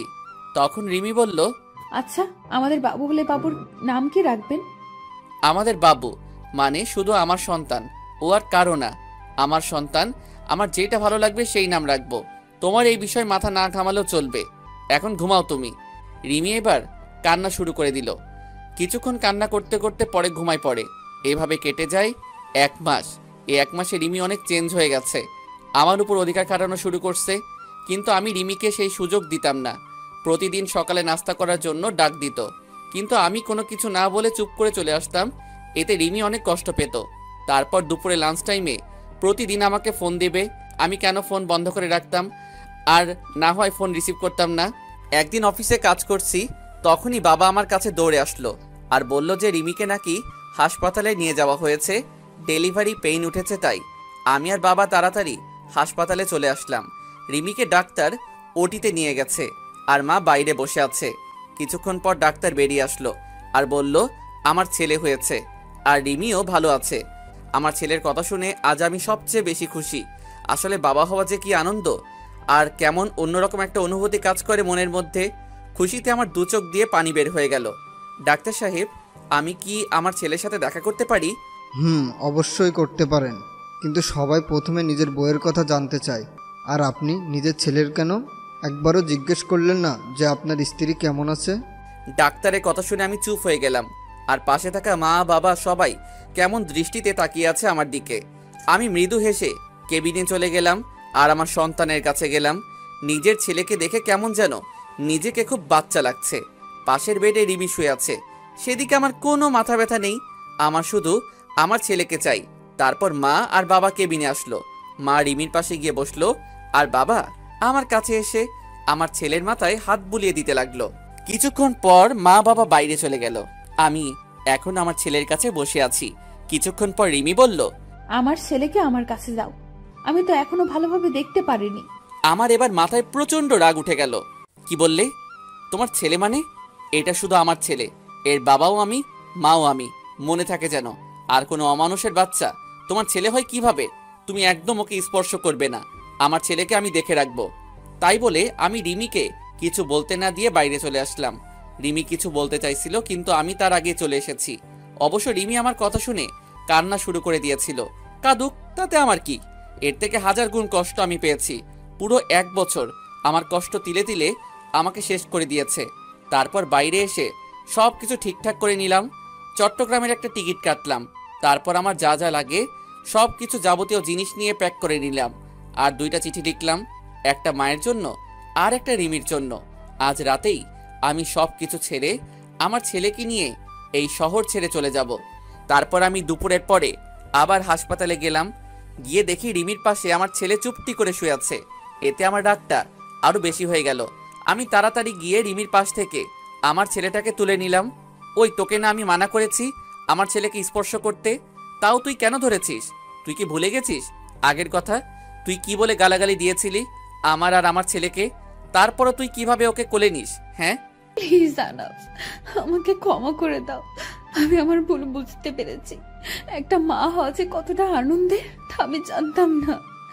প্লিজ আমার ছেলের কাছ থেকে আমাকে দূরে সরিয়ে দিও না। তুমি যা বলবে আমি সব শুনবো, তবু আমার ছেলেকে আমার কাছে ফিরিয়ে দাও। কেন সেদিন মনে ছিল না যেদিন আমার ছেলেকে আর আমাকে জানোয়ার, রাস্তার কুকুর, অমানুষ বলে গালাগালি দিয়েছিলি? তুই তো আমার ছেলেটাকে গালাগালি দিয়েছিস, কিন্তু তার বয়স মাত্র 2 মাস, তার তখন জন্ম হয়নি। তখন তুই গালাগালি দিয়েছিস। কোনো মা তার নবজাতক ছেলেকে এভাবে গালাগালি দিতে পারে না। তাই এর প্রতি তোর কোনো অধিকার নেই। মনে থাকে যেন। তাই বলে আমি ছেলেকে নিয়ে বাইরে একটা চেয়ারে বসে পড়লাম। আর এদিকে রিমি অঝোরধারায় কান্না করতে থাকলো। তারপর বিকাল হতেই দেখি মা বাবা চলে আসলো হাসপাতালে। আমাকে ছেলে নিয়ে এভাবে বাইরে বসে থাকতে রেখে বাবা আমার কাছে আসলো। কিরে কি হয়ে আমার দুলাভাইকে নিয়ে বাইরে বসে আছিস কেন? ভিতরে গিয়ে বস। বাবা আমাকে ক্ষমা করবে, আমার ছেলেকে আমি দেখতে পারবো। মা বা রিমি আমার ছেলের উপর কোনো অধিকার না দেখালে খুশি হব। দেখ বাবা, এতদিন যা হয়েছে সব ভুলে যা, আবার নতুন করে শুরু কর তোরা। আর তাছাড়া এখন তোরা দুজন না, তিনজন। বাবা তুমি কি ভুলে যেতে বলছো? আমার জীবনের সবচেয়ে খারাপ কষ্টকর 1 বছর ভুলে যাব? কোনোদিন সম্ভব না বাবা। এতদিন আমাকে যেমন অবহেলা করে এসেছে, তেমনই আমি চাই না আমার ছেলেটা সবসময় আমার মতো অবহেলা নিয়ে বড় হোক। বাবা তুমি আমার আর আমার ছেলের নিয়ে কোনো চিন্তা করতে হবে না, তুমি শুধু মায়ের শরীরের দিকে খেয়াল রাখবে। তাই বলে আমি আমার ছেলেকে নার্সের কাছে দিয়ে বাইরে চলে আসলাম। তারপর সারাদিন বাইরে কাটিয়ে দিলাম। আমার চট্টগ্রামের বাস রাত 11:30 বেজে। তারপর সোজা হাসপাতালে চলে গেলাম। গিয়ে দেখি রিমি ঘুমিয়ে আছে, আর তার হাতের পাশে আমার বাবুটা ঘুমিয়ে আছে। আমি বাবুটাকে কোলে নিয়ে তারপর সেখানে একটা চিঠি রেখে আমার ছেলেকে নিয়ে সোজা বাস স্ট্যান্ডে চলে আসলাম। আর আমার মায়ের জন্য যে চিঠি, সেটা মা কাল সকালে পেয়ে যাবে। তারপর আমি ব্যাগপত্র নিয়ে বাসে উঠে পড়লাম, আর মোবাইলের সিমটা খুলে ভেঙে বাইরে ফেলে দিলাম। আজ সবাইকে ছেড়ে অনেক দূরে চলে যাচ্ছি, হয়তো কোনোদিন আর ফিরে আসা হবে না আমার প্রিয় শহর যশোরে। খুব কষ্ট হবে মা বাবাকে ছেড়ে, কিন্তু কি করব, আমার মা আমার সাথে 1 বছর কথা বলেনি, শুধু অবহেলা পেয়েছি। আর রিমিকে তো আমি ভালোবাসতাম। আমি চেয়েছিলাম সবকিছু ভুলে আবার নতুন করে রিমির সাথে সংসার শুরু করব, কিন্তু রিমি আমার নবজাতক বাচ্চাকে অবহেলা করছে। তার তো কোনো দোষ ছিল না, তাই আমি আর চাই না অবহেলা নিয়ে বেঁচে থাকতে। তাই অচেনা শহরে চলে আসলাম নতুন করে জীবন শুরু করতে। পরের দিন সকালে রিমি ঘুম থেকে উঠে দেখে তার ছেলে নেই, আর সেখানে একটা চিঠি রাখা আছে। এদিকে সকালে আহনাফের মায়ের কাছে একটা চিঠি পৌঁছায় দিল একটা অচেনা ছেলে। আহনাফের মা চিঠি পড়তে লাগলো। মা, তুমি যখন আমার চিঠিটা পাবে তখন হয়তো আমি তোমাদের থেকে অনেক দূরে চলে এসেছি নতুন করে জীবন শুরু করতে। মা, আমি জানি তোমাদের ছেড়ে থাকতে খুব কষ্ট হবে, কিন্তু তাও আমাকে মানিয়ে নিতে হবে। আমি যে 1 বছর তোমাদের কাছ থেকে অবহেলা পেয়েছি, সেটা আমি সহ্য করতে পারতাম না মা জান। খুব কষ্ট হতো, মাঝে মাঝে মনে হতো এই পৃথিবী ছেড়ে চিরতরে চলে যায়। কিন্তু আমি আমার ছেলের জন্য নিজের ক্ষতি করিনি, কারণ আমার যদি কিছু হয়ে যেত তাহলে আমার মতো আমার ছেলেটাকে এমন অবহেলা নিয়ে বড় হতে হতো। আর আপনজন অবহেলা করলে কতটা কষ্ট হয় শুধু আমি জানি। তাই আমি তোমাদের ছেড়ে অনেক দূরে চলে যাচ্ছি। আমি তো তোমার কাছে সেই 1 বছর আগে মারা গেছি, তাই আর তোমাদের ছেলে বলে পরিচয় দিতে হবে না। আর আমার এই পাপী নোংরা চেহারা তোমাকে আর দেখতে হবে না। তাই আমি আমার ছেলেকে নিয়ে অনেক দূরে চলে যাচ্ছি মা, যেখানে কোনো অবহেলা নেই। যদি কোনোদিন ভুল করে থাকি তাহলে ক্ষমা করে দিও মা। ইতি, তোমার অবহেলার পাও। আহনাফের মা চিঠিটা পড়া মাত্রই কান্না শুরু করে দিল, আর তাড়াতাড়ি উঠে হাসপাতালে যেতে লাগলো। এদিকে হাসপাতালে আহনাফের দেওয়ার চিঠি পড়তে থাকলো। রিমি, তুমি হয়তো জানো না, তোমাকে আগে 2 বছর যেভাবে ভালোবাসতাম ঠিক সেইভাবে এখনো ভালোবাসি, কিন্তু আমার ভালোবাসা তুমি বুঝলে না। মনে করেছিলাম জেল থেকে বের হয়ে আবার তোমাকে বিয়ে করে 2জন সুখী থাকবো, কিন্তু বিয়ে হলেও আমরা সুখী হতে পারলাম না। তুমি যদি চাইতে তাহলে আমাদের সংসারটা আজ অন্যরকম হতো, কিন্তু তুমি চাওনি, কারণ আমি যে একটা অমানুষ জানোয়ার, তাই না? তুমি তো একদিন বলেছিলে আমার গর্ভে কোনো অমানুষের বাচ্চা ধারণ করতে পারবো না, কিন্তু আমি তোমার প্রতি কৃতজ্ঞ যে আমার ছেলেটাকে তোমার গর্ভে ধারণ করার জন্য। আর তুমি যেদিন আমাকে ভুল বুঝে থাপ্পড় মেরেছিলে সেদিন জানো কতটা কষ্ট পেয়েছিলাম। আর তুমি কি বলেছিলে, আমাকে ক্ষমা করে দাও। আমি সেদিন রাগের মাথায় উল্টাপাল্টা বলে ফেলেছি। রিমি, তুমি কি জানো মানুষ রাগের মাথায় সবসময় সত্যি কথা বলে, আর তাই সেদিন তুমি যা বলছো হয়তো সব সত্যি। আর আমি তোমার জীবন নষ্ট করেছিলাম, আজ সেই জীবন থেকে আমি চিরদিনের জন্য আমার ছেলেকে নিয়ে চলে যাচ্ছি। তুমি তো একদিন বলেছিলে তোর মতো পাপীর চেহারা আমি দেখতে চাই না, তাই আমি তোমার কথা রাখার জন্য চলে যাচ্ছি। আর আমার ছেলেকে আর কোনোদিন অমানুষ বলে গালাগালি করো না। তুমি পারলে যতদিন গালাগালি করো আমাকে করো, আমার ছেলেকে আমি কেমনভাবে গড়ে তুলবো জানি না, কিন্তু তোমাদের মতো অবহেলা করব না যেভাবে তোমরা আমাকে করছো। তাই আমি চিরদিনের জন্য তোমাদের ছেড়ে চলে যাচ্ছি কোনো এক অজানা শহরে। যদি পারো আমাকে ক্ষমা করে দিও। হিতি একটা অমানুষ। রিমি আহনাফের চিঠি পেয়ে পাগলের মতো কান্না করতে থাকলো আর আহনাফ বলে চিৎকার করতে থাকলো। তখনই আহনাফের মা আসলো রুমে, আর রিমি আহনাফের মাকে জড়িয়ে ধরে চিৎকার করে কান্না করতে থাকলো আর বারবার আহনাফ ফিরিয়ে আসো, আমার ছেলেকে ফিরিয়ে দাও বলে চিৎকার করে কান্না করতে থাকলো। আর এদিকে আহনাফ তার ছোট ছেলেকে নিয়ে এক অচেনা শহরে চলে আসলো। কাউকে চিনে না, কোথায় থাকবে আহনাফ নিজেই জানে না। পরের দিন আমি আমার ছেলেকে নিয়ে একটা চায়ের দোকানে বসে আছি। আমি হালকা নাস্তা করে আমার ছেলের জন্য দুধ কিনে তাকে কষ্ট করে খাওয়ালাম। অনেক হয়েছে, এবার আমার ছেলের একটা নাম রাখতে হবে। তাই আমার ছেলের নাম আব্দুল্লাহ আল সামি রাখলাম, কিন্তু আমি তাকে সামি বলেই ডাকবো। আপনারাও ডাকতে পারেন সামি বলে। তারপর দোকানে আর কিছুক্ষণ বসে থাকার পরে হঠাৎ করে দোকানদার বলল, কি ব্যাপার, আপনি এতটুকু বাচ্চা নিয়ে এভাবে ঘুরে বেড়াচ্ছেন কেন? আর বাচ্চার মা কোথায়? আসলে আমি এই শহরে নতুন, তাই কাউকে চিনি না, আর থাকার একটা জায়গাও নেই, আর বাচ্চার মা নেই, আমি তার মা বাবা। তারপর দোকানদার কি যেন ভেবে বলল, আপনি চাইলে আমার বাড়ির পাশের একটা ছোট বাড়ি আছে, আপনাদের দুজনের থাকার জন্য বেশ ভালো জায়গা। আমি দোকানদারের কথা শুনে বেশ খুশি হলাম। আমি আর কিছু না ভেবে তার কথায় রাজি হয়ে গেলাম। তারপর তিনি আমাকে বাসাটা দেখিয়ে দিয়ে চলে গেল আর বলল, আমার বাড়িটা পাশেই, আমি আমার মেয়েকে বলে যাচ্ছি আপনার যা যা লাগবে সব কিছু যেন সে দেখে নেয়, আর কোনো সমস্যা হলে আমার মেয়েকে বলবেন। দোকানদার তাই বলে চলে গেল আর আমি ঘরটা একটু দেখে নিয়ে কাজ শুরু করে দিলাম, মানে ঘর গোছানোর কাজ। কিছুক্ষণ পর দেখি একটা মেয়ে আসলো রুমে। ও, আপনি তাহলে তিনি যার কথা বাবা বলে গেল? তার মানে ইনি দোকানদারের মেয়ে হবে হয়তো। দেখতে মাশাআল্লাহ বেশ সুন্দর, তবে গরিব বলে বেশি সাধারণভাবে চলাফেরা করে, তাই সৌন্দর্যটা বেশি ফুটে উঠছে না। জি, আমি এই ঘর ভাড়া নিয়েছি। আসলে এখানে কাউকে চিনি না তো, তাই আপনাকে আসতে হলো। আপনি একটু দেখিয়ে দিলেই চলবে। আরে আপনি কোনো চিন্তা করবেন না, আপনার যা যা দরকার বলবেন, আমি দেখিয়ে দেব। আর আমাকে আপনি করে না বলে নাম ধরে ডাকলে খুশি হব। আমার নাম তনিমা, তনিমা বললেই খুশি হব। ও আচ্ছা, নাম ধরেই ডাকবো। তখনই স্বামী কেঁদে উঠল আর তনিমা বলল, এখানে একটা বাচ্চা কান্না করছে কোথায়? আমি তাড়াতাড়ি গিয়ে স্বামীকে কোলে তুলে নিলাম, কিন্তু কান্না থামার কোনো নাম গন্ধই নেই। এই বাচ্চাটা কার? কার বাচ্চা চুরি করে নিয়ে আসছেন? বলেন কার বাচ্চা, নইলে আমি কিন্তু লোকজন ডাকবো আর বলবো আপনি একটা বাচ্চা পাচারকারী। আমি বাচ্চা চুরি করতে যাব কেন? এটা আমার ছেলে, আমি ওর বাবা, আর আমি কোনো বাচ্চা পাচারকারী না, বুঝলেন? তাহলে বাচ্চার মা কোথায়? বাচ্চার মাকে তো দেখতে পাচ্ছি না। আমার ছেলের মা নেই, সে আমার ছেলেটাকে জন্ম দিতে গিয়ে মারা গেছে। এখন থেকে আমি ওর মা বাবা। ও, তা আগে বলবেন তো। আর বাচ্চা কেউ এইভাবে কোলে নেয়? দেন আমার কাছে, দেন। তাই বলে তনিমা আমার কাছ থেকে বাচ্চাটা নিজের কাছে নিয়ে নিল, আর স্বামীর কান্না থেমে গেল।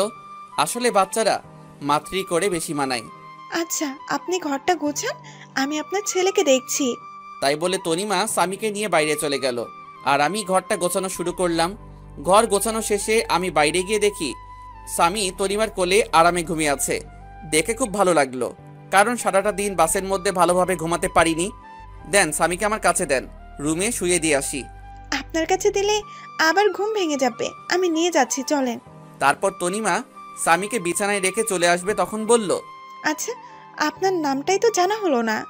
আমার নাম আহনাফ হাসান, আমাকে আহনাফ বলে ডাকলেই হবে। ও আচ্ছা, দুপুরে আমাদের বাসায় খাবেন। বাবা বলে গেছে যেন দুপুরে খাবার যেন আমাদের বাসায় খাই। আমি শুধু মাথা নাড়িয়ে ইশারা করে হ্যাঁ বললাম। তারপর আমি নিজের ঘরে চলে আসলাম আর কিছু টুকটাক কাজ করে নিলাম।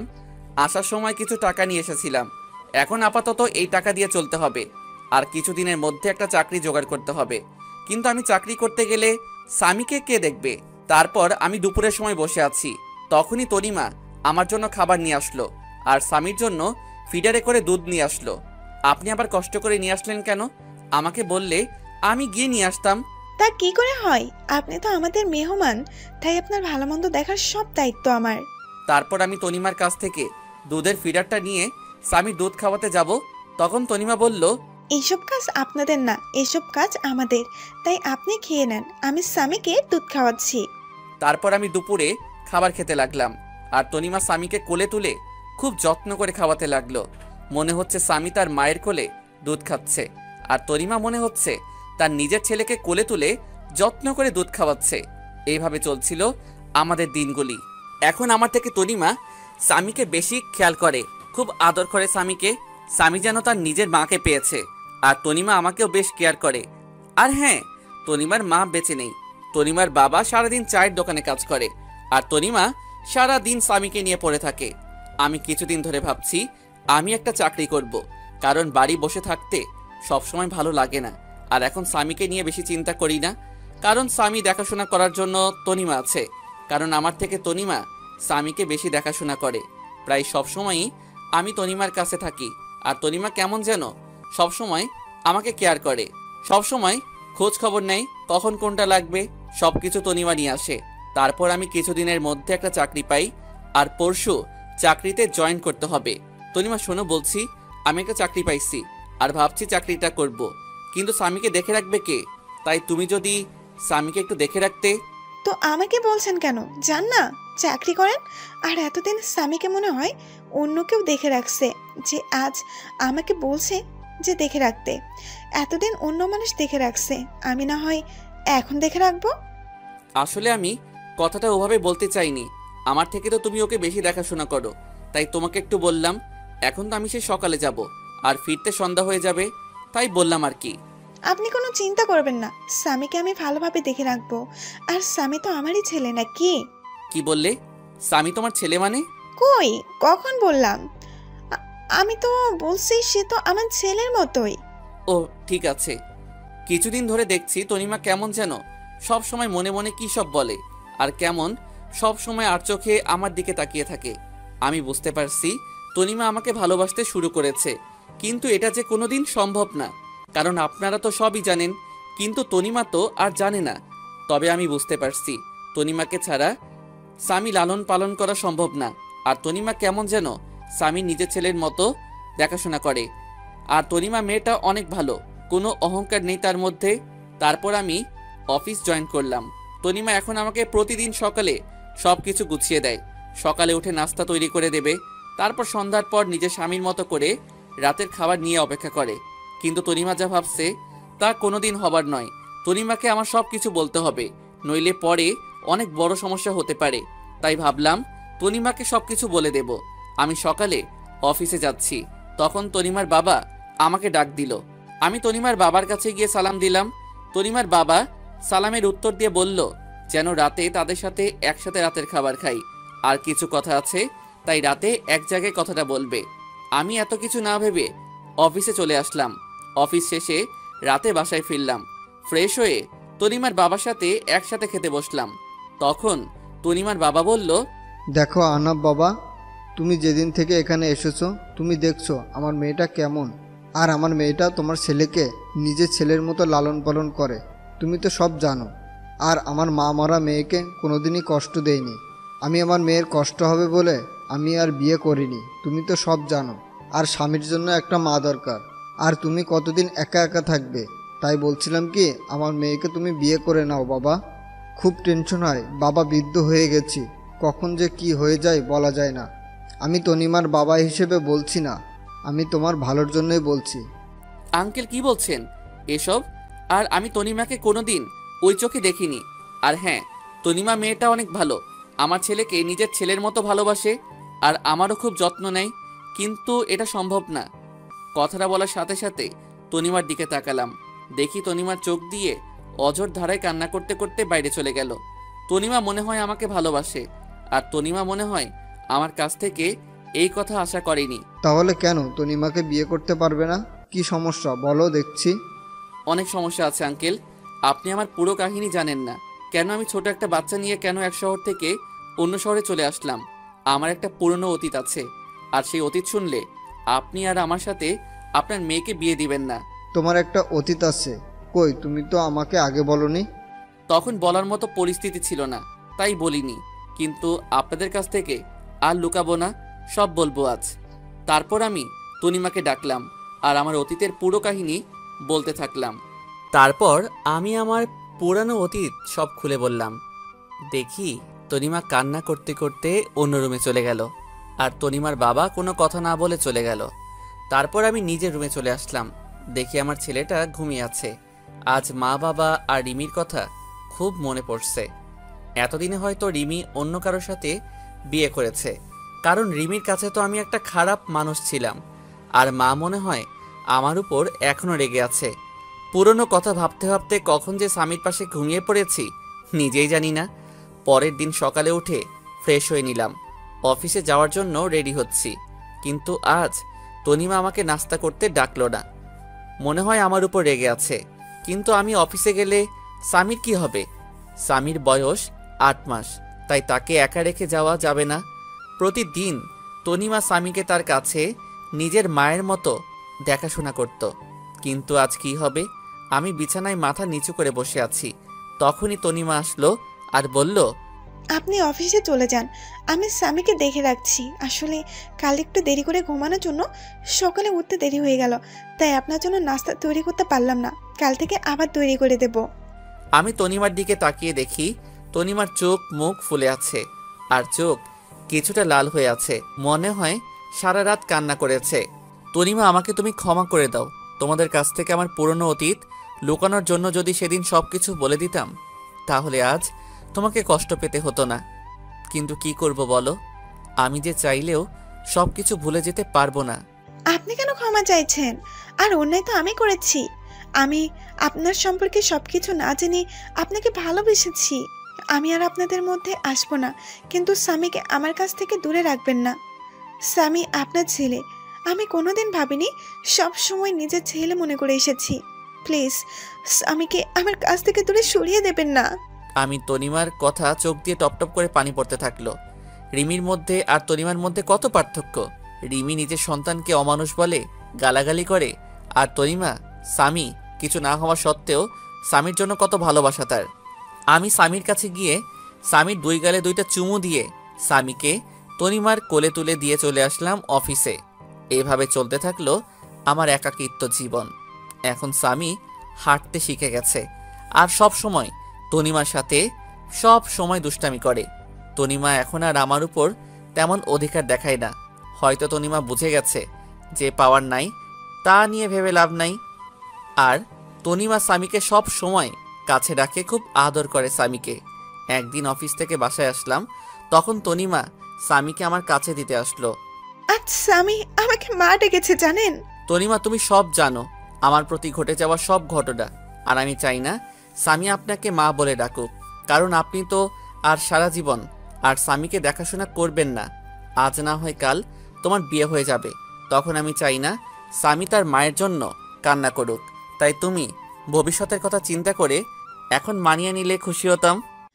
আমি বুঝতে পারছি, আমি চেষ্টা করব। এভাবে চলে গেল আরো 2 বছর। এখন স্বামী ভালোভাবে কথা বলতে পারে। স্বামী এখন আমাকে আব্বু বলে ডাকে। যেদিন স্বামী আমাকে আব্বু বলে ডেকেছিল সেদিন যে কত খুশি হয়েছিলাম তা ভাষায় প্রকাশ করা যাবে না। আর এখন স্বামী তনিমাকে আন্টি বলে ডাকে। আমি জানি এসব তনিমা শিখিয়ে দিছে। এভাবে আরও কিছুদিন যাওয়ার পর তনিমা এসে বলল, বাবা আমার বিয়ে ঠিক করে ফেলেছে, কিন্তু সে স্বামীকে ছাড়া থাকতে পারবে না বলে অজরধারায় কান্না করতে থাকলো। আমি কি বলে তনিমাকে সান্ত্বনা দেব কিছু খুঁজে পাচ্ছি না, কারণ সেই ছোট থেকে স্বামী কোলে তুলে নিজের হাতে খাইয়ে বড় করেছে। সবাই কষ্ট হওয়ার কথা, কিন্তু বাস্তবটাকে মেনে নিতে হবে, নইলে পরে অনেক সমস্যার মধ্যে পড়তে হবে। কিছুদিনের মধ্যে তনিমার বিয়ে হয়ে গেল। এই কয়দিন স্বামীকে সবসময় কাছে নিয়ে রাখতাম, কারণ স্বামী এখনো ছোট। তাই কিছুদিন তনিমার থেকে দূরে রাখলে স্বামী হয়তো তনিমাকে আস্তে আস্তে ভুলে যাবে। তনিমা বিয়ের দিন স্বামীকে জড়িয়ে ধরে অনেক কান্না করেছিল, যেন মা তার ছেলেকে চিরদিনের জন্য ছেড়ে চলে যাচ্ছে। তনিমার কান্না দেখে আমারও খুব কান্না পাচ্ছিল। তারপর তনিমার বিয়ে হয়ে গেল। কিছুদিন স্বামী কান্না করছিল তনিমা না দেখতে পেয়ে, কিন্তু স্বামী ছোট, সে কারণে কিছুদিন পর আর কান্না করে না। এখন স্বামীকে আমার সাথে আমার অফিসে নিয়ে যাই। অফিসের সবাই স্বামীকে অনেক ভালোবাসে, সবাই স্বামীকে দেখে রাখে, সবাই স্বামীকে আদর করে। কিছুদিন পর অফিস থেকে জানালো আমার ট্রান্সফার করা হয়েছে, আর এখন আমার অফিস ঢাকাতে পোস্টিং করা হয়েছে। আমিও সব কিছু মেনে নিলাম।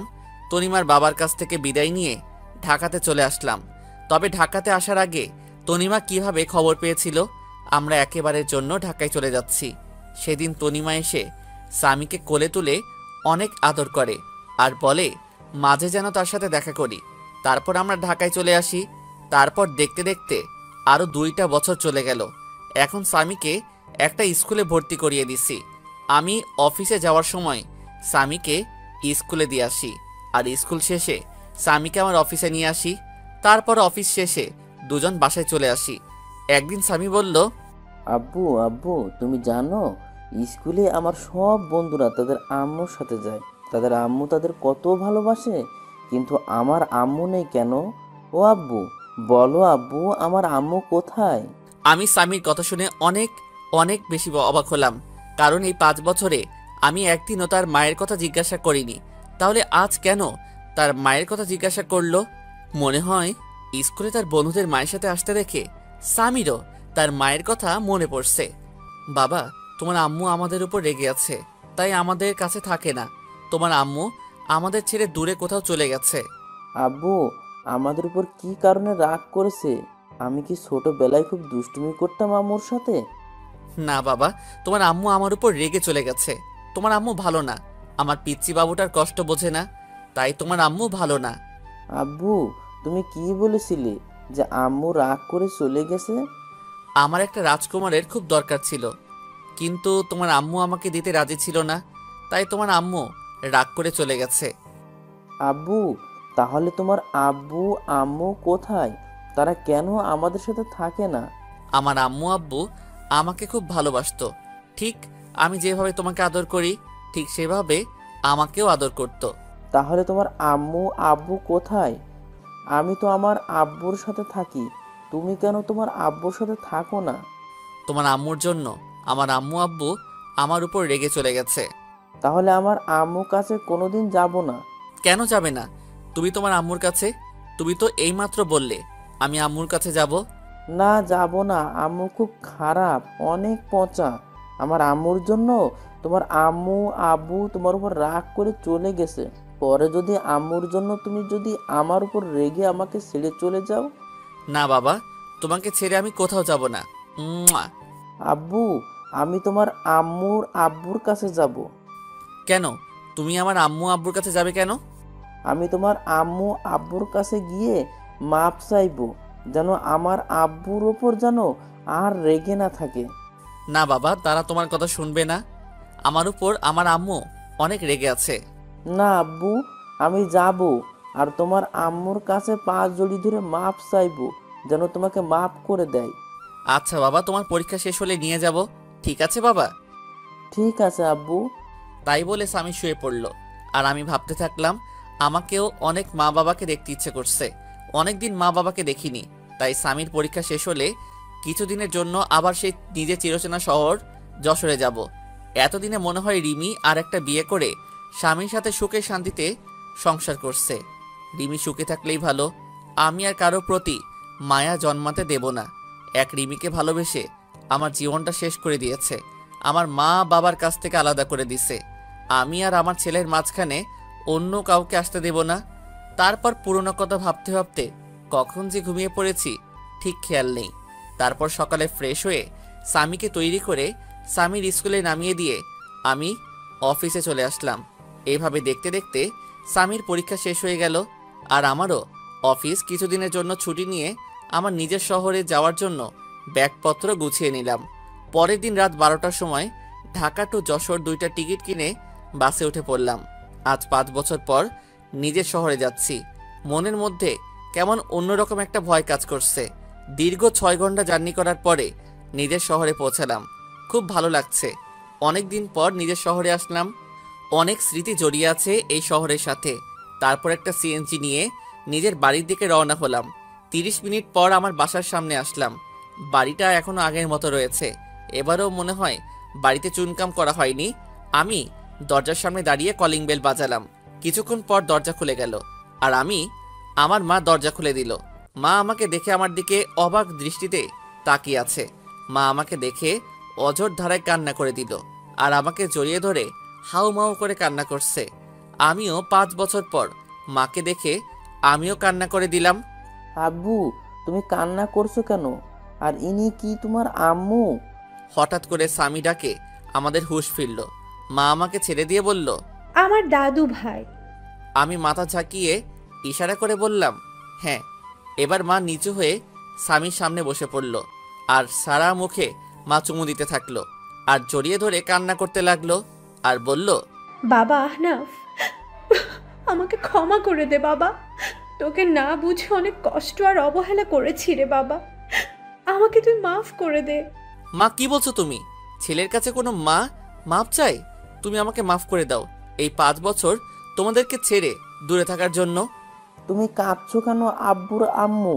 তুমি আমার আব্বুর উপর এখনো রেগে আছো? আমার আব্বুকে তুমি মাফ করে দাও। না দাদু ভাই, তোমার আব্বুর উপর আমার কোনো রাগ নেই, তবে অনেক অভিমান রয়েছে। 5 বছর আমার কথা তার একবারও মনে পড়েনি। খুব অভিমান তোমার আব্বুর উপর। আমার উপরে কি রাগ আর অভিমান করে আছো তুমি?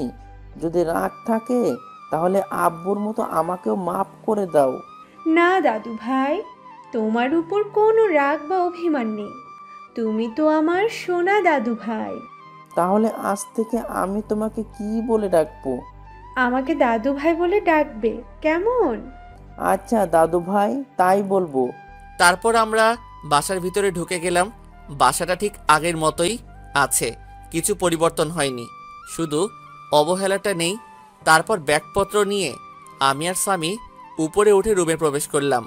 আর তখন আমি বেশ অবাক হলাম, মানে প্রচণ্ড অবাক হলাম, কারণ আমি কোনোদিন ভাবতে পারিনি রিমি এখানে থাকবে। হ্যাঁ, রিমি দেখি বিছানায় বসে আছে। অন্যদিকে ফিরে আমরা এসেছি হয়তো এখনো জানে না, কিন্তু রিমি এই বাড়িতে কেন? রিমিকে তো আমি মুক্ত করে দিয়েছি, তাহলে রিমি কেন এখনো এই বাড়িতে পড়ে আছে? আব্বু চলো, দাঁড়িয়ে পড়লে কেন? স্বামীর কথা শুনে রিমি আমাদের দিকে ফিরল। আমাদেরকে দেখে রিমির সাথে সাথে বিছানা থেকে লাফ দিয়ে নেমে পড়ল, আর অবাক করা দৃষ্টিতে তাকিয়ে আছে আমাদের দিকে। রিমি আমার থেকে অনেক চেঞ্জ হয়ে গেছে, অনেক শুকিয়ে গেছে আর পাতলা হয়ে গেছে। রিমি কিছু বলছে না, চোখের পানি টলমল করছে। রিমি এবার দৌড়িয়ে এসে আমাকে জড়িয়ে ধরলো আর চিৎকার করে কান্না করতে থাকলো। রিমি আমাকে জড়িয়ে ধরে জোরে জোরে কান্না করছে, আর আমার গালে হাত দিয়ে আমার কপালে 2 গালে দাড়িতে পাগলের মতো চুমু খেতে লাগলো, আর শক্ত করে জড়িয়ে ধরে আছে। কোথায় ছিলে তুমি এই 5 বছর? তুমি চলে যাওয়ার পর তোমাকে আমি পাগলের মতো খুঁজেছি। জানো, তুমি চলে যাওয়ার পরে আমি পাগলের মতন হয়ে গেছিলাম।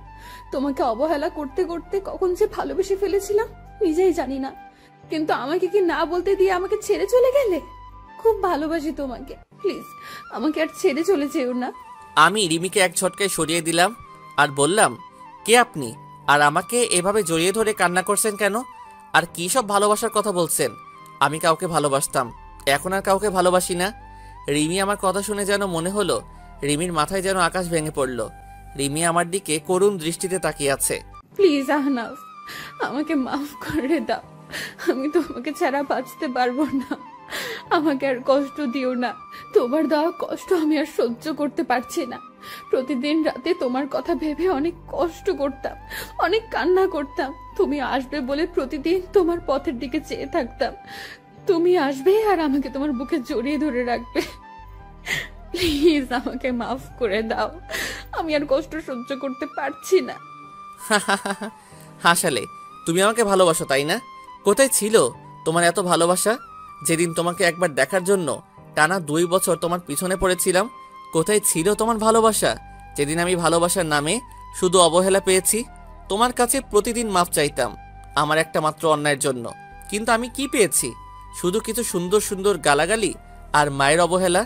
তুমি কি জানো আপনজনের অবহেলা কত কষ্টকর, কতটা অসহ্য, যা আমাকে ভিতর থেকে একদম শেষ করে দিয়েছে। তাই আমি আর কখনো অবহেলা সহ্য করতে পারবো না। আর কারো প্রতি আমার কোনো টান নেই বা ভালোবাসা নেই। এখন শুধু আমি আমার ছেলেকে নিয়ে বাঁচতে চাই। আমার পুরো পৃথিবী জুড়ে এখন শুধু আমার ছেলে রয়েছে। আমি আর কাউকে আমার পৃথিবীতে প্রবেশ করতে দেব না। রিমি এবার নিচে তাকিয়ে দেখে স্বামী দাঁড়িয়ে আছে। রিমি স্বামীকে দেখে আরো জোরে কান্না শুরু করে দিল, আর রিমি হাঁটু ভাঁজ করে স্বামীর সামনে গিয়ে বসে পড়ল আর জড়িয়ে ধরল স্বামীকে। স্বামীকে জড়িয়ে ধরে কান্না করতে থাকলো আর 2 গালে চুমু খেলো। রিমির এমন ঢঙের ভালোবাসা দেখে আমার রাগটা চরমে উঠে গেল। রিমির সেসব বলা কথা হঠাৎ করে মনে পড়ে গেল। আমি রিমির কাছে থেকে সামিকে সরিয়ে নিয়ে সামিকে কোলে তুলে নিলাম। কি করছেন আপনি? আমার ছেলেকে এভাবে জড়িয়ে ধরেছেন কেন? আর ওকে এভাবে চুমু দিচ্ছেন কেন? কোনো অধিকার নেই আমার ছেলের উপর। কেন আমার ছেলেকে আমি জড়িয়ে ধরবো? তাতে অধিকারের কি আছে এখানে? তোমার ছেলে তাই না? কেউ একজন বলেছিল কোনো অমানুষের বাচ্চা আমার বাচ্চা হতে পারে না, তাই তাকে নষ্ট করে দিতে চেয়েছিল। আর আমি আমার ছেলে তো একটা অমানুষ, আর আমাদের মতো অমানুষকে আপনি নিজের ছেলে বলে দাবি করছেন? শুনে রাখুন, সামি শুধু আমার ছেলে, আর কারো নয়। কেউ যদি আমার ছেলেকে আমার কাছ থেকে নিতে আসে তাহলে আমার থেকে কেউ খারাপ হবে না। এই বলে আমি ব্যাগপত্র আর সামিকে নিয়ে আমি আগে যেই রুমে থাকতাম সেই রুমে চলে আসলাম। রুমটা ঠিক আগের মতোই আছে। মনে হয় প্রতিদিন কেউ রুমটা নিজের মতো করে গুছিয়ে রাখত। আর এদিকে রিমি কান্না করতে করতে নিচে নেমে সোজা মাকে জড়িয়ে ধরে কান্না করতে থাকলো। কি হয়েছে রিমি, কান্না করছো কেন? মা, আমি কি এতটাই খারাপ যে তোমার ছেলে আমাকে এতটা ঘৃণা করে? এমনকি আমার ছেলেকে আমি একটু জড়িয়ে ধরেছি বলে তোমার ছেলে বলল আমার ছেলের উপর নাকি আমার কোনো অধিকার নেই। তুমি বলো মা, আমার ছেলেকে আমি আদর করব না তো কে আদর করবে? আর তোমার ছেলে বলল আমি যেন আমার ছেলেকে স্পর্শ না করি। আহনাফ মনে হয় আগের কথা কিছু ভুলতে পারেনি, এখনো মনে হয় তোর উপর রেগে আছে, তাই হয়তো তোর সাথে এমন ব্যবহার করছে। যখন তোর প্রতি রাগ কমে যাবে তখন দেখবি আস্তে আস্তে সব ঠিক হয়ে যাবে। তুই শুধু আমার ছেলেকে ভালোবেসে যাবি, দেখবি একদিন সব কিছু ভুলে তোর কাছে ফিরে আসবে। তারপর আমি রুমে এসে কাপড় চেঞ্জ করে ফ্রেশ হয়ে নিলাম। তারপর একটু রেস্ট নিয়ে নিচে আসলাম দুপুরের খাবার খেতে। মা বাবা এখনো আসেনি অফিস থেকে। এখনই চলে আসবে, আমি ফোন করে সব বলে দিয়েছি, এখনই চলে আসবে। তুই খেতে বস। আর দাদু ভাই, তুমি আমার কাছে আসো, আজ খুব ভালো লাগছে। আজ অনেক দিন পর একসাথে এক টেবিলে খেতে বসলাম। মা রিমি, তুমি আহনাফের পাশে বসে আহনাফকে খাবার আগিয়ে দাও। তারপর যেই রিমি আমার পাশে বসলো আমি উঠে গেলাম চেয়ার থেকে। মা, আমি পরে খেয়ে নেব, এখন খেতে ইচ্ছে করছে না। আর স্বামীকে খাইয়ে দিয়ে সোজা আমার রুমে নিয়ে আসবে, ঠিক আছে মা? তাই বলে আমি উপরে উঠে রুমে চলে আসলাম। এভাবে কিছুক্ষণ রেস্ট নেওয়ার পর বাসার কাজের লোক আমার রুমে খাবার দিয়ে গেল। খাবার খেয়ে একটু রেস্ট নিয়ে নিলাম, কিন্তু স্বামী এখনও রুমে আসলো না কেন? আমি উঠে নিচে গিয়ে দেখি রিমি আর স্বামী নিচে বসে আছে। বলতে গেলে স্বামী রিমির কোলে বসে বসে খেলা করছে, আর রিমি মাঝে মাঝে স্বামীর মুখে চুমু দিচ্ছে। আমি রিমির কাছ দেখে মাথাটা পুরো গরম হয়ে গেল। যখন জানতে পারে আমাদের ছেলে আসছে পৃথিবীতে, তখন রিমি যতটা না আমাকে অবহেলা করছে তার থেকে বেশি গালাগালি করছে আমার ছেলেটাকে। তাই আমি সোজা নিচে নেমে চলে আসলাম। আমি নিচে গিয়ে রিমির কোল থেকে স্বামীকে নিয়ে নিলাম। আপনাকে বলছি না আমার ছেলের উপর কোনো অধিকার দেখাতে আসবেন না? তারপরও কেন আমার ছেলের কাছে আসার চেষ্টা করছেন? আর আমি চাই না কোনো জানোয়ারের বাচ্চা কাছে আসুক। তাই বলে আমি ওখান থেকে স্বামীকে নিয়ে চলে আসলাম। সিঁড়ি বেয়ে উঠতে যাব, তখন দেখি মা পিছনে দাঁড়িয়ে এতক্ষণ সব শুনছিল। মায়ের মুখটা কেমন মলিন হয়ে আছে, আর এদিকে রিমি অজরধারায় কান্না করতে লাগলো।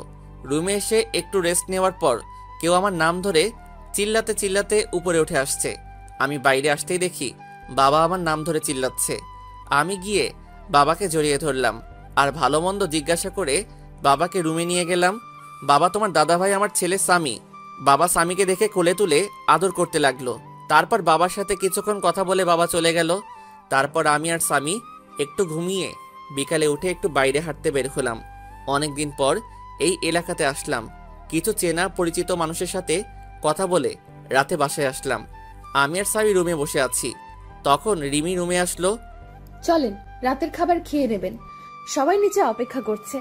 আমি খাবো না, আর আমার খাওয়া নিয়ে তোমাকে চিন্তা করতে মানা করছি না? আর এর আগে 1 বছর যখন আমার খাবার কথা নিয়ে ভাবনি, এখনো না ভাবলেই চলবে। আমি আগে যেরকমভাবে বাইরে খেতাম এখনো বাইরে বাইরে খাবো। আপনি শুধু মাকে বলেন স্বামীর খাবারটা যেন উপরে দিয়ে যায়। রিমি আর কিছু না বলে কান্না করতে করতে চলে গেল। কাঁদুক, তাতে আমার কি? আমিও অনেক কান্না করেছি, কেউ দেখেনি আমার কান্না। কিছুক্ষণ পর মা রুমে আসলো। বাবা আহনাফ, তুই কি এখনো আমাদের উপর রাগ করে আছিস বাবা? যদি এখনো রাগ করে থাকিস তাহলে মাফ করে দে বাবা, আমরা সবাই নিজেদের ভুল বুঝতে পেরেছি। চল বাবা, একসাথে খেয়ে নিই। না মা, আমার কিছু খেতে ইচ্ছে করছে না। আর তাছাড়া আমার বাইরের খাবার খেয়ে অভ্যাস হয়ে গেছে, তাই বাসার খাবার না খেলেও চলবে। তুমি স্বামীকে নিয়ে খাইয়ে দাও, আমি রুমে বসে আছি।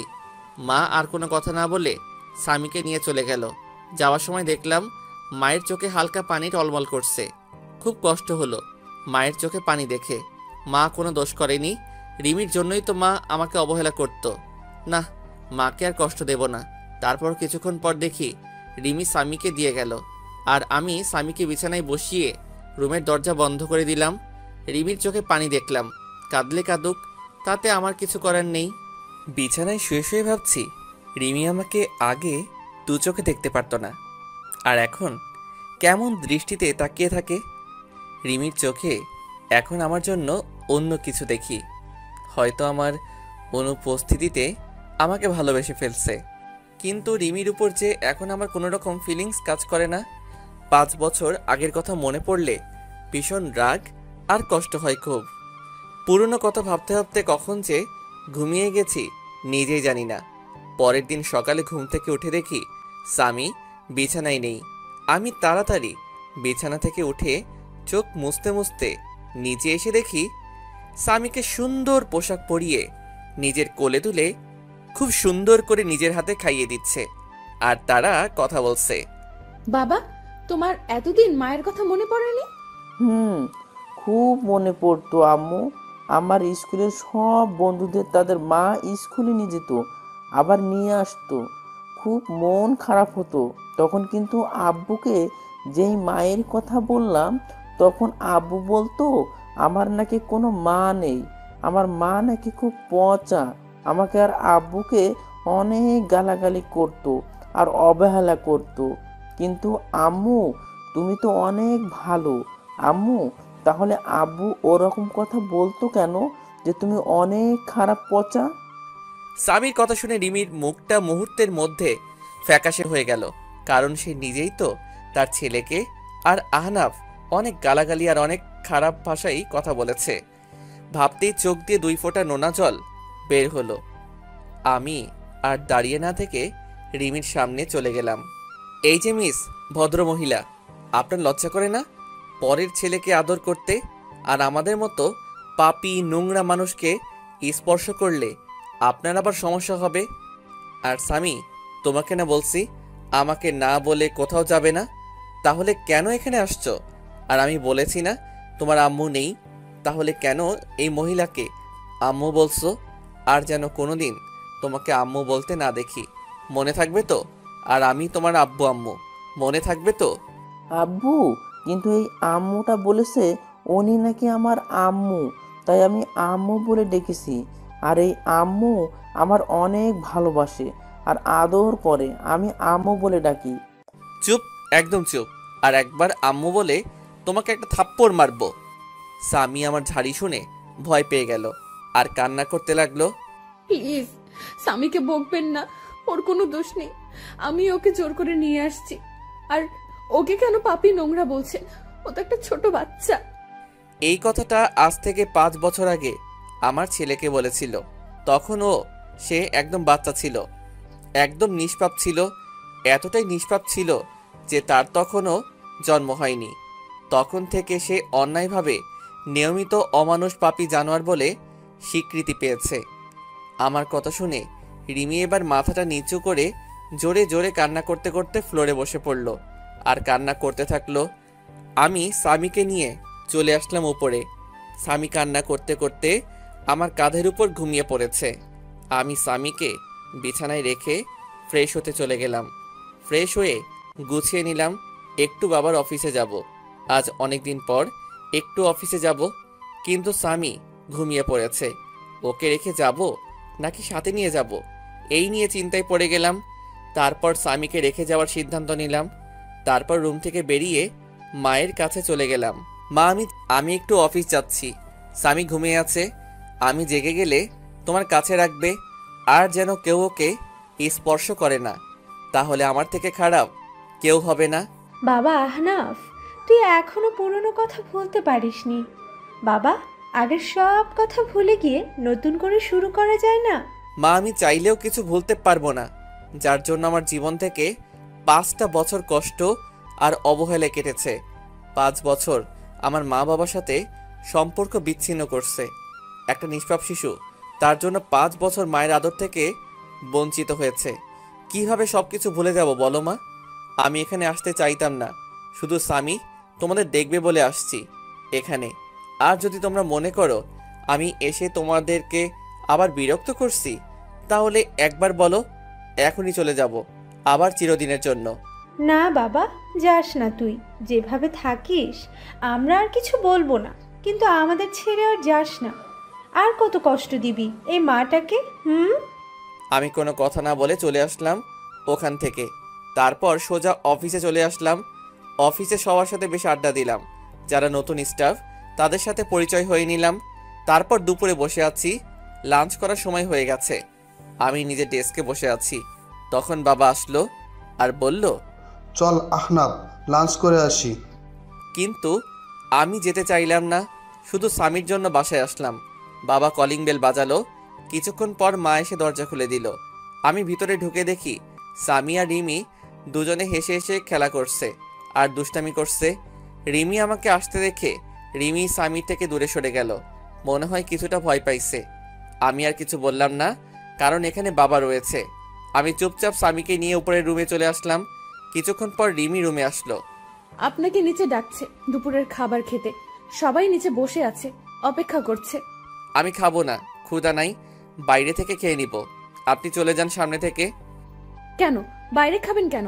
আপনার জন্য খাবার রান্না করা হয়েছে তো। এসব ঢং বাদ দেন। এতদিন কোথায় ছিল তোমার এসব ঢং? যত সব ঢং দেখলে বাঁচি না।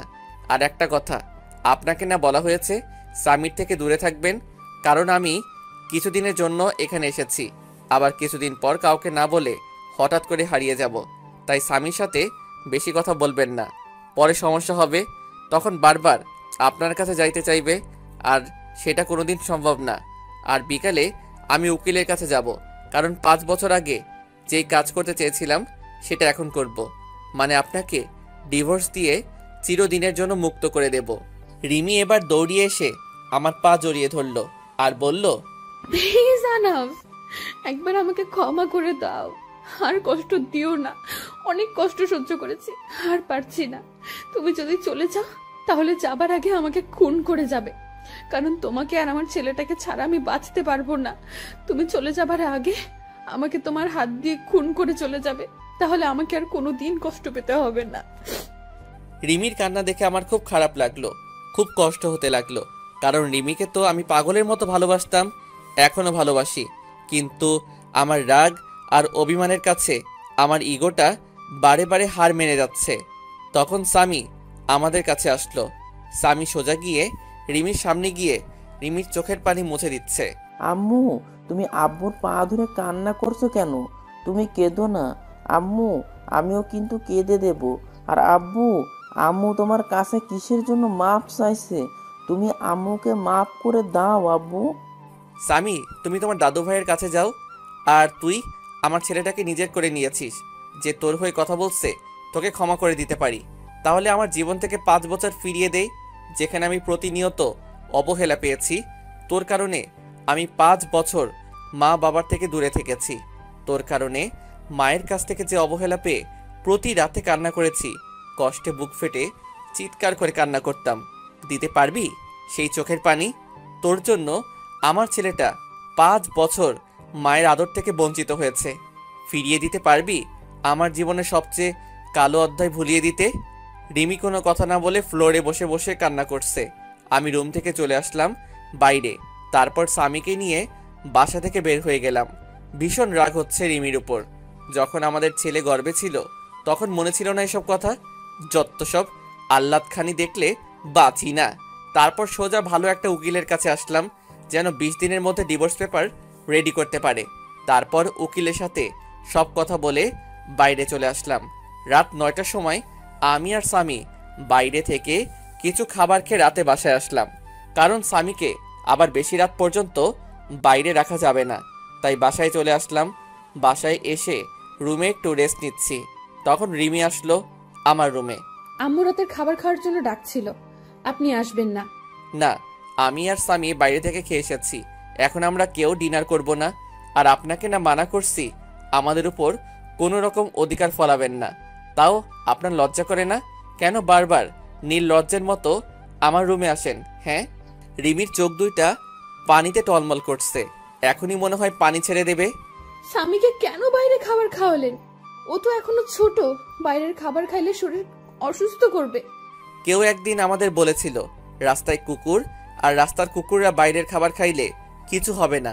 আর এই 5 বছর আমরা বাইরের খাবার খাই, তাই আপনি বেশি অধিকার না দেখিয়ে নিজে নিজের মতো থাকবে আর আমরা আমাদের মতো। রিমি এবার কান্না করে দিল, কারণ এখন তার বলার কিছু নেই, কারণ এই কথাগুলো রিমি একদিন আহনাফকে বলেছিল। তাই রিমি আর কিছু না বলে রুম থেকে বের হয়ে গেল। আব্বু, তুমি আম্মুকে সব সময় কাঁদাও কেন? তুমি জানো না আব্বু আম্মু আমাকে অনেক আদর করে, নিজের হাতে খাইয়ে দেয়, জড়িয়ে অনেক আদর করে আমায়। আব্বু, আমরা এখানে সারা জীবন থাকতে পারি না, আর দাদু ভাইটা অনেক ভালো, খুব আদর করে আমাকে। না আব্বু, আমরা এখানে থাকবো না। যদি এখানে থাকি তাহলে তোমার কাছ থেকে আমাকে আবার আলাদা করে দেবে। আর তুমি কি চাও বাবা যে আমি তোমার কাছ থেকে দূরে সরে যাই? না আব্বু, তুমি আমাকে রেখে চলে যেও না, আমি তোমার কাছেই থাকবো। কিন্তু আমরা যে কদিন এখানে আসি সে কয়দিনে আমি আম্মুর কাছে একটু আদর পেয়ে নিই। আমি স্বামীর কথা ভেবে কি বলবো কিছু বুঝতে পারছি না। কি করব, ছোট বাচ্চা একটা, কোনোদিন মায়ের আদর পাইনি, এখন তাও আমি তার আদর থেকে দূরে সরিয়ে দিচ্ছি? না বাবা, তুমি যত ইচ্ছা তোমার আম্মুর কাছে যেতে পারো, কিন্তু আমরা এখান থেকে চলে যাওয়ার পর কিন্তু আম্মুর জন্য কান্না করতে পারবো না। আচ্ছা, মনে থাকবে আব্বু। তাই বলে স্বামী এক দৌড়ে নিচে চলে আসে আর তার মায়ের কোলে উঠে পড়ে জড়িয়ে ধরে। কি হলো? আমার বাবাটা আজ আমার কাছে? কি ব্যাপার? তোমার আব্বু দেখলে যে আমাকে খুব বকবে। না আম্মু, আব্বু বকবে না, আব্বুই তো তোমার কাছে আসতে বললো, আর তোমার কাছে থেকে যেন আদরগুলো নিয়ে নিই। স্বামীর কথা শুনে রিমি স্বামীকে জড়িয়ে ধরে বেশ কয়েকটা চুমু দিল। আমাকে একটু তোমার হাতে খাইয়ে দেবা? তুমি যখন খাইয়ে দাও তখন আমার খুব ভালো লাগে জানো। রিমি আর কিছু বলল না, কান্না করতে করতে এক প্লেট খাবার নিয়ে এসে খুব যত্ন করে খাইয়ে দিল। তারপর খাওয়া শেষে রিমি স্বামীকে আহনাফের রুমে দিয়ে আসতে গেল। ধন্যবাদ আপনাকে। হঠাৎ কিসের জন্য ধন্যবাদ বলছেন? এই যে স্বামীকে আমার কাছে পাঠালেন তাই। আমার কোনো ইচ্ছা নেই আমার ছেলেকে আপনার কাছে পাঠাবো। স্বামী জেদ ধরেছিল, আর আমরা আর 20 দিন এখানে আছি, তাই স্বামী যেন সব সময় হাসি খুশি থাকে, সেজন্য আপনার কাছে পাঠাইছি। আপনি যে আবার অন্য কিছু ভাববেন না। আর 20 দিন পর আমরা আবার চলে যাব। আর আমি উকিলের কাছে গিয়েছিলাম, বলছে 20 দিনের মধ্যে ডিভোর্স পেপার রেডি হয়ে যাবে। প্লিজ আপনি চলে যাবেন না, আমি স্বামীকে ছাড়া থাকতে পারবো না। দরকার হলে আমি স্বামীর আশেপাশে যাব না, তবু আপনি চলে যাবেন না। খুব কষ্টে কাটিয়েছি এই 5টা বছর, প্রতিটা রাতে আপনার জন্য কান্না করেছি আর সব সময় দোয়া করেছি যেন আপনি আমার ছেলে সুস্থ থাকেন। আমি আর কোনো প্রকার অধিকার দেখাবো না, তবু আমাকে ছেড়ে চলে যাবেন না। আমি আর কোনো কথা না বলে ছাদে চলে আসলাম। এসে রিমির বলা কথাগুলো ভাবছি আর সিগারেট টানছি। তারপর রুমে এসে দেখি স্বামী ঘুমিয়ে পড়েছে। রিমি স্বামী পাশে শুয়ে স্বামীর মাথায় হাত বুলিয়ে দিচ্ছে। আমি রুমে আসার পরই রিমি বিছানা থেকে দাঁড়িয়ে গেল। এখন যাও, অনেক রাত হয়ে গেছে, ঘুমিয়ে পড়ো।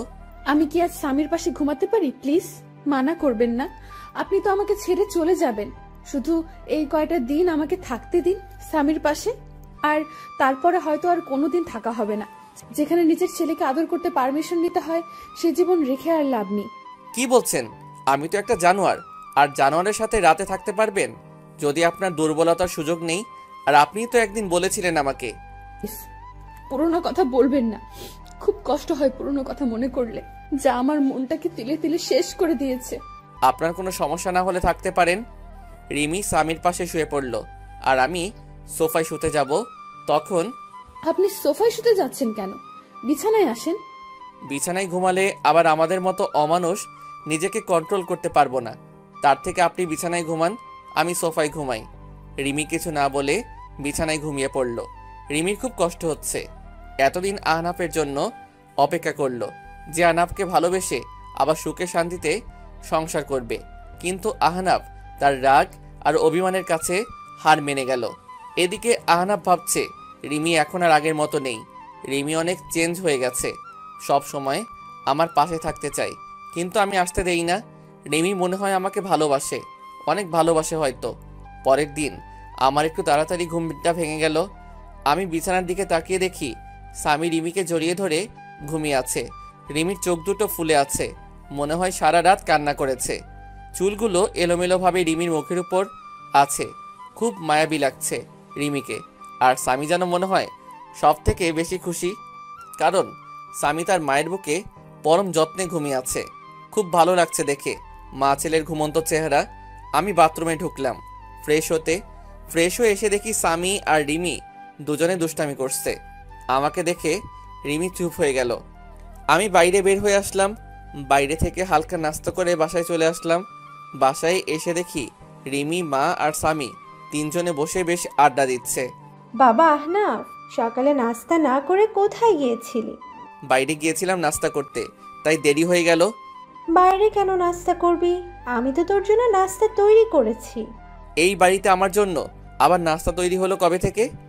এমন করে কেন বলছিস বাবা? মানুষ মাত্রই তো ভুল করে, তাই বলে তুই আমাদের ক্ষমা করে দিবি না? আমি সবাইকে ক্ষমা করে দিয়েছি। আর বাইরের খাবার খেয়ে অভ্যাস হয়ে গেছে, তাই বাসার খাবার ভালো লাগে না। আমি এই বলে রুমে চলে আসলাম। এইভাবে কেটে গেল 20 দিন। এই 20 দিনে রিমি আমাকে অনেক ভালোবেসে ফেলছে, তা রিমির আচরণে বুঝতে পারছি। রিমি এই 20 দিন প্রতিদিন আমার রুমে ঘুমাতো। রিমি আর স্বামী বিছানায় আর আমি সোফায় ঘুমাতাম।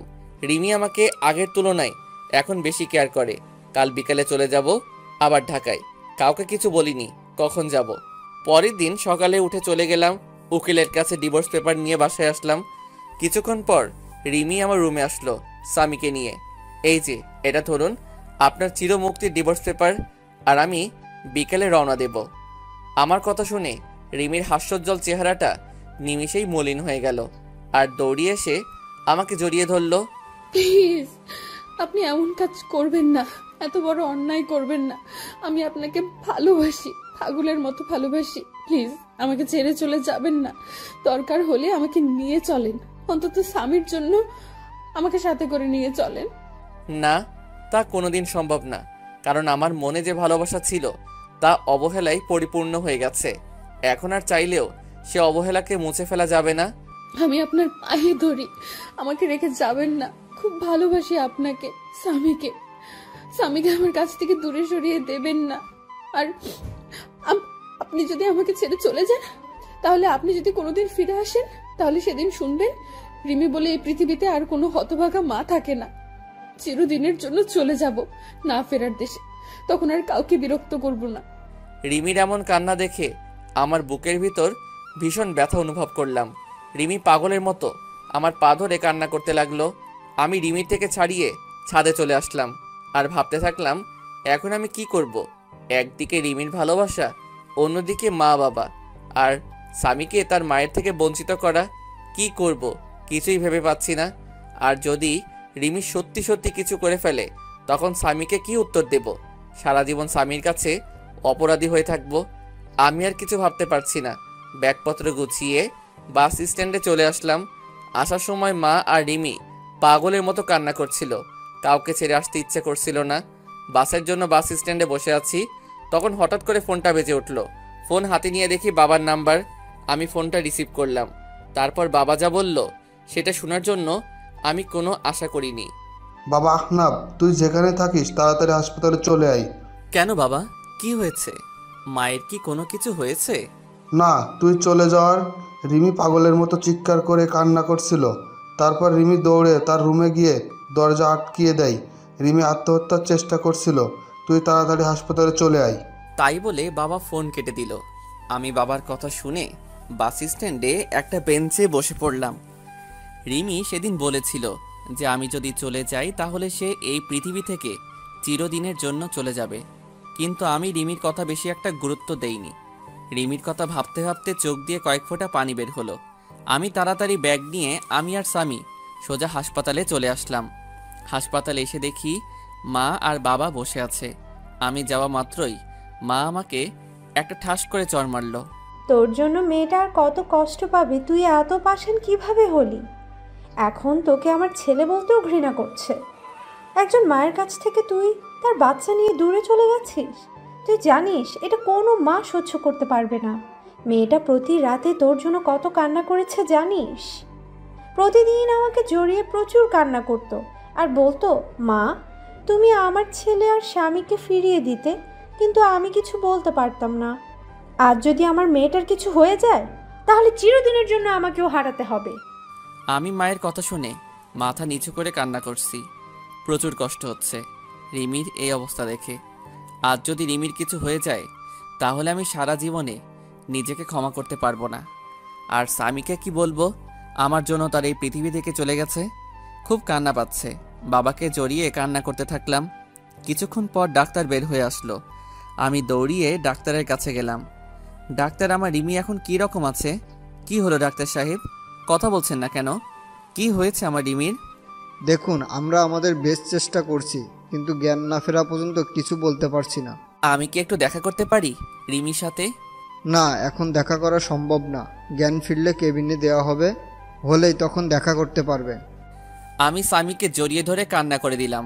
আমি যদি রিমিকে মেনে নিতাম তাহলে আজ এই দিনটা দেখতে হতো না।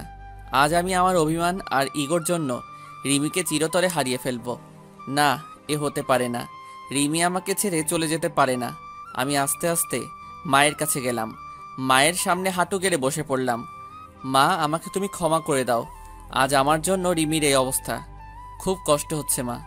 মা, তুমি রিমিকে বলো তোমার স্বামী তোমার কাছে চলে এসেছে। তুমি রিমিকে উঠতে বলো মা। মা আমার মাথায় হাত বুলিয়ে দিয়ে বলল, কিচ্ছু হবে না তোর। রিমির দেখিস সব ঠিক হয়ে যাবে। এভাবে কান্না করিস না, শক্ত হ বাবা। 17 ঘন্টা পর রিমির জ্ঞান ফিরল আর রিমিকে পাশের একটা কেবিনে শিফট করলো। তারপর ডাক্তার সাহেব আমাদের একজন একজন করে দেখা করতে গেল। প্রথমে মা দেখা করতে গেল। কিছুক্ষণ পর মা বের হয়ে আসলো। তারপর আমি আর স্বামী গেলাম রিমির কাছে। রিমি আমাকে দেখে মুখ অন্যদিকে ঘুরিয়ে নিল। আমি গিয়ে রিমির একটা হাত আমার হাতের মুঠোয় মধ্যে করে শক্ত করে ধরলাম। তুমি চিরদিনের জন্য চলে যেতে চাইছিলা, তাই না? তুমি চলে গেলে তোমার ছেলের মা হবে কে? তোমার ছেলেকে আদর করবে কে? তুমি চলে গেলে স্বামী মা বলে কাকে ডাকবে? তুমি চলে গেলে এ অমানুষকে মানুষ করবে কে? আমাদের কথা একবারও ভাবলে না তুমি? তুমি চলে গেলে আমার মা বাবাকে দেখে রাখবে কে? একবারও আমাদের কথা ভাবলে না তুমি? আমি চলে গেলে কারোর কি আসে যায়? ছেলে থাকতে ছেলেকে ঠিক মতো কাছে টানতে পারি না। স্বামী থাকতে আমি একজন স্বামী হারা, তাই আমি আর বাঁচতে চাই না। তুমি জানো, তুমি যেদিন আমার দুধের বাচ্চাকে নিয়ে চলে গিয়েছিলে সেদিন আমি মরে যেতে ইচ্ছে করেছিল। আমি আমার নিজের গর্ভের ছেলেকে গালাগালি করছি, প্রতিটা রাতে কান্না করছি যে আমি একজন মা হয়ে কিভাবে আমার সন্তানকে অবহেলা করেছি। তাই আমি আর বেঁচে থাকতে চাই না, যেখানে সব থাকতেও আমি একজন হতভাগী। এই যে তোমার স্বামী আর তোমার ছেলে তোমার কাছে ফিরে এসেছে, আর কোনোদিন তোমাকে ছেড়ে যাব না, আর তোমার কাছ থেকে তোমার ছেলেকে আলাদা করব না। এখন থেকে এই দুটো অমানুষকে মানুষ করার দায়িত্ব তোমাকে দিলাম। কি পারবে না মানুষ করতে? একদম আমার স্বামী আর ছেলেকে অমানুষ বলবে না। আর একবার যদি ওই কথা বলো তাহলে দেখিও আমি তোমাকে মার্ডার করে দেব। ওকে মহারানী, আর বলবো না। কিন্তু একটা বিষয়ে আমাকে খুব ভাবাচ্ছে। কি বিষয়ে ভাবছো? তুমি দেখি আমার স্বামীটাকে নিয়ে এত চিন্তা করছে। বিষয়টা হলো, তুমি কি খেয়ে আত্মহত্যা করতে গেছিলে যে বেঁচে গেলে? শুনলাম নাকি ফিনাইল খেয়েছিলে। ফিনাইল খাইলে কেউ মরে নাকি? বাথরুমের হারপিক খাইলে মনে হয় এত সময় সোজা উপরে উঠে যেতে। আচ্ছা, সমস্যা নেই। এবার থেকে আত্মহত্যা করতে চাইলে আমাকে বলবে, আমি হারপিক নিয়ে আসবো। কুত্তা, তুই আমাকে নিয়ে মজা করছিস? আজ দাঁড়া, তোকে আমি মেরে ফেলবো। তাই বলে রিমি আমাকে মারতে লাগলো। তারপর রিমিকে আমি জড়িয়ে ধরলাম আর রিমিও আমাকে শক্ত করে জড়িয়ে আমার বুকে মাথা রাখলো। মনে হচ্ছে রিমি তার সবচেয়ে নিরাপদ জায়গা পেয়ে গেছে। আমি রিমির মাথা উঠিয়ে রিমির কপালে একটা চুমু খেলাম। তারপর রিমি আবার আমাকে জড়িয়ে ধরলো। আব্বু, তুমি আমাকে জড়িয়ে না ধরে আম্মুকে জড়িয়ে আসো কেন? আমাকে জড়িয়ে ধরো, নাইলে আমি দাদু ভাইকে সব বলে দেবো কিন্তু। তারপর রিমি আমাকে ছেড়ে দিয়ে স্বামীকে কোলে তুলে নিয়ে পাগলের মতো দুই গালে, কপালে, নাকে ইচ্ছে মতো চুমু খেতে লাগলো। আমি মা ছেলের ভালোবাসা দেখছি। তারপর রিমি আমার দিকে হাত বাড়িয়ে দিল। তারপর রিমি এক পাশে স্বামীকে জড়িয়ে ধরলো আর আমাকে অন্য পাশে জড়িয়ে ধরে রিমি কান্না করে দিল। রিমি আমাকে তার বুক থেকে এক ঝাটকায় সরিয়ে দিল। আপনি কে আর আমাকে জড়িয়ে ধরে আছেন কেন? বলেন, কে আপনি যে আমার ছেলেকে জড়িয়ে ধরে আছেন কেন? কি বলছো এসব? ফান করো না তো। আজ প্রথম আমি আমার বউকে জড়িয়ে ধরলাম, আর তুমি আমাকে সরিয়ে দিলে কেন? জড়িয়ে ধরতে পারি, তবে একটা শর্ত আছে। শর্তটা মানতে পারলে তোমাকে অনেকগুলো পাপ্পি দেব। নিজের বউকে জড়িয়ে ধরতে আবার শর্ত লাগে নাকি? আমাকে জড়িয়ে ধরতে হলে একটা শর্ত মানতে হবে। বলেন মহারানী, কি শর্ত আপনার? আমাকে এখন এখানে প্রপোজ করতে হবে, আর তা না হলে আমাকে আর জড়িয়ে ধরতে পারবে না। যদি প্রপোজ করি তাহলে তুমি আমাকে মারবে না তো, আর গালাগালি দিতে পারবে না? রিমি আমার কথা শুনে হাসি মাখা মুখটা নিমিষেই কালো হয়ে গেল। কারণ আগে যখন রিমিকে প্রপোজ করতাম তখন রিমি আমাকে গালাগালি করত। আমি আর কথা না বাড়িয়ে রিমির সামনে হাঁটু গেড়ে বসে পড়লাম। কিন্তু এখন ফুল কোথায় পাবো? তখন মনে পড়ে গেল স্বামীর কথা। স্বামীকে দুই হাত দিয়ে উঁচু করে রিমির সামনে ধরলাম। হবে কি তুমি আমার দিনের সূর্য, যা আমার জীবনকে আলোকিত করবে? হবে কি তুমি আমার ওই পূর্ণিমার চাঁদ, যে আলোকিত করবে আমার রাত? হবে কি আমার না দেখা স্বপ্ন, যা প্রতি রাতে তোমাকে নিয়ে দেখতে চাই? হবে কি আমার ছেলে স্বামীর আম্মু? এই প্রথম কোনো ছেলে দিয়ে প্রপোজ করা দেখলাম। আমি তোমার ছেলের আম্মু হব। তাই বলে স্বামীকে কোলে তুলে নিল রিমি। এখন কি আমার বউটাকে একটু জড়িয়ে ধরতে পারি? না, এখন হবে না। স্বামী আছে এখানে, আগে বাসায় যাব, তারপর তোমাকে সব সময় বুকে শক্ত করে জড়িয়ে ধরে রাখবো, যেন আমাকে আর কষ্ট দিয়ে চলে যেতে না পারো। কে বলল আমি আমার সুইট বউটাকে রেখে চলে যাব? রিমির নাক টেনে বললাম। তারপর রিমি আর স্বামীকে দুই হাত দিয়ে দুজনকে জড়িয়ে ধরলাম। রিমি যেন আমার বুকের সাথে মিশে যেতে চাইছে। এই রিমি, আই লাভ ইউ সোনা। আই লাভ ইউ টু জান। তারপর হঠাৎ করে দরজায় ঠক ঠক আওয়াজ আসলো। আমি রিমিকে ছেড়ে দিলাম। দেখি মা, বাবা আর ডাক্তার কেবিনে আসলো। ডাক্তার রিমিকে একটু চেক আপ করে বলল আগামীকাল রুগীকে নিয়ে যেতে পারেন। তাই বলে ডাক্তার চলে গেল। কি ব্যাপার, আমার মেয়েটাকে অনেক খুশি খুশি লাগছে আজ। অনেকদিন পর মেয়েটার মুখে হাসি দেখলাম। দোয়া করি যেন তোরা সব সময় এমন খুশি হয়ে সুখে শান্তিতে ঘর সংসার কর। রিমি মায়ের কথা শুনে কিছুটা লজ্জা পেল। কিছুক্ষণ পর একটা মহিলা এসে রিমিকে জড়িয়ে ধরে কান্না করে দিল। রিমিও সেই মহিলাকে জড়িয়ে ধরে অঝোর ধারায় কান্না করে দিল। আমি আস্তে আস্তে বাবার কাছে গেলাম। বাবা, এই মহিলাটা আবার কে? একে তো কোনোদিন দেখিনি। আরে বলদের বাচ্চা বলদ, এটা রিমির মা, তোর একমাত্র শাশুড়ি আম্মা হয়। কি? আগে বলবে তো যে ইনি আমার শাশুড়ি হয়। আসলে রিমির মাকে কোনোদিন দেখিনি, তাই চিনতে পারছি না। আমি তাড়াতাড়ি গিয়ে রিমির মার পা ধরে সালাম করলাম। রিমির মা আমাকে দেখে কান্না করে দিল। তারপর কিছুক্ষণ গল্প করে সবাইকে বাসায় পাঠিয়ে দিলাম। মায়ের সাথে স্বামীকেও বাসায় পাঠিয়ে দিলাম। আমি সারা রাত রিমির পাশে থাকবো, তাই সবাইকে বাসায় পাঠিয়ে দিলাম। এই, তোমার ক্ষুধা পেয়েছে না? না, আমার ক্ষুধা নাই, তবে কেউ যদি আমাকে নিজের হাতে খাইয়ে দিত তাহলে একটু খাইতাম আর কি। এত ঢং না করে সোজাসুজি ভাবে বললেই হতো। কি আমি ঢং করছি? দাঁড়া, ওখানে আমি আসছি। আমি আর দাঁড়িয়ে না থেকে বাইরে এসে কিছু খাবার আর ফলের জুস কিনে রিমির কাছে আসলাম। তারপর রিমির হাত ধরে রিমিকে উঠালাম। তারপর একটু একটু করে খাইয়ে দিলাম। আমি রিমিকে খাওয়াচ্ছি আর রিমি আমার দিকে এক দৃষ্টিতে আমার দিকে তাকিয়ে আছে, আর চোখ দিয়ে টপ টপ করে পানি পড়ছে। আমি রিমির চোখে পানি মুছিয়ে দিলাম। এই পাগলি, কাঁদছো কেন তুমি? তুমি যদি আমার উপর রাগ করো আবার চলে যাও, আমি সেদিন সত্যি সত্যি মরে যাব। দূর পাগলি, কোথাও যাব না তোমাকে ছেড়ে। খুব ভালোবাসি তো পাগলিটাকে, তাই আর ছেড়ে যাব না। তারপর রিমি আমাকে একটু খাইয়ে দিল। তারপর রিমির বেডের পাশে একটা এক্সট্রা বেড আছে। আমি রিমির কপালে একটা চুমু দিয়ে পাশের বেডে ঘুমাতে যাব। তখন রিমি বলল, কোথায় যাচ্ছ তুমি?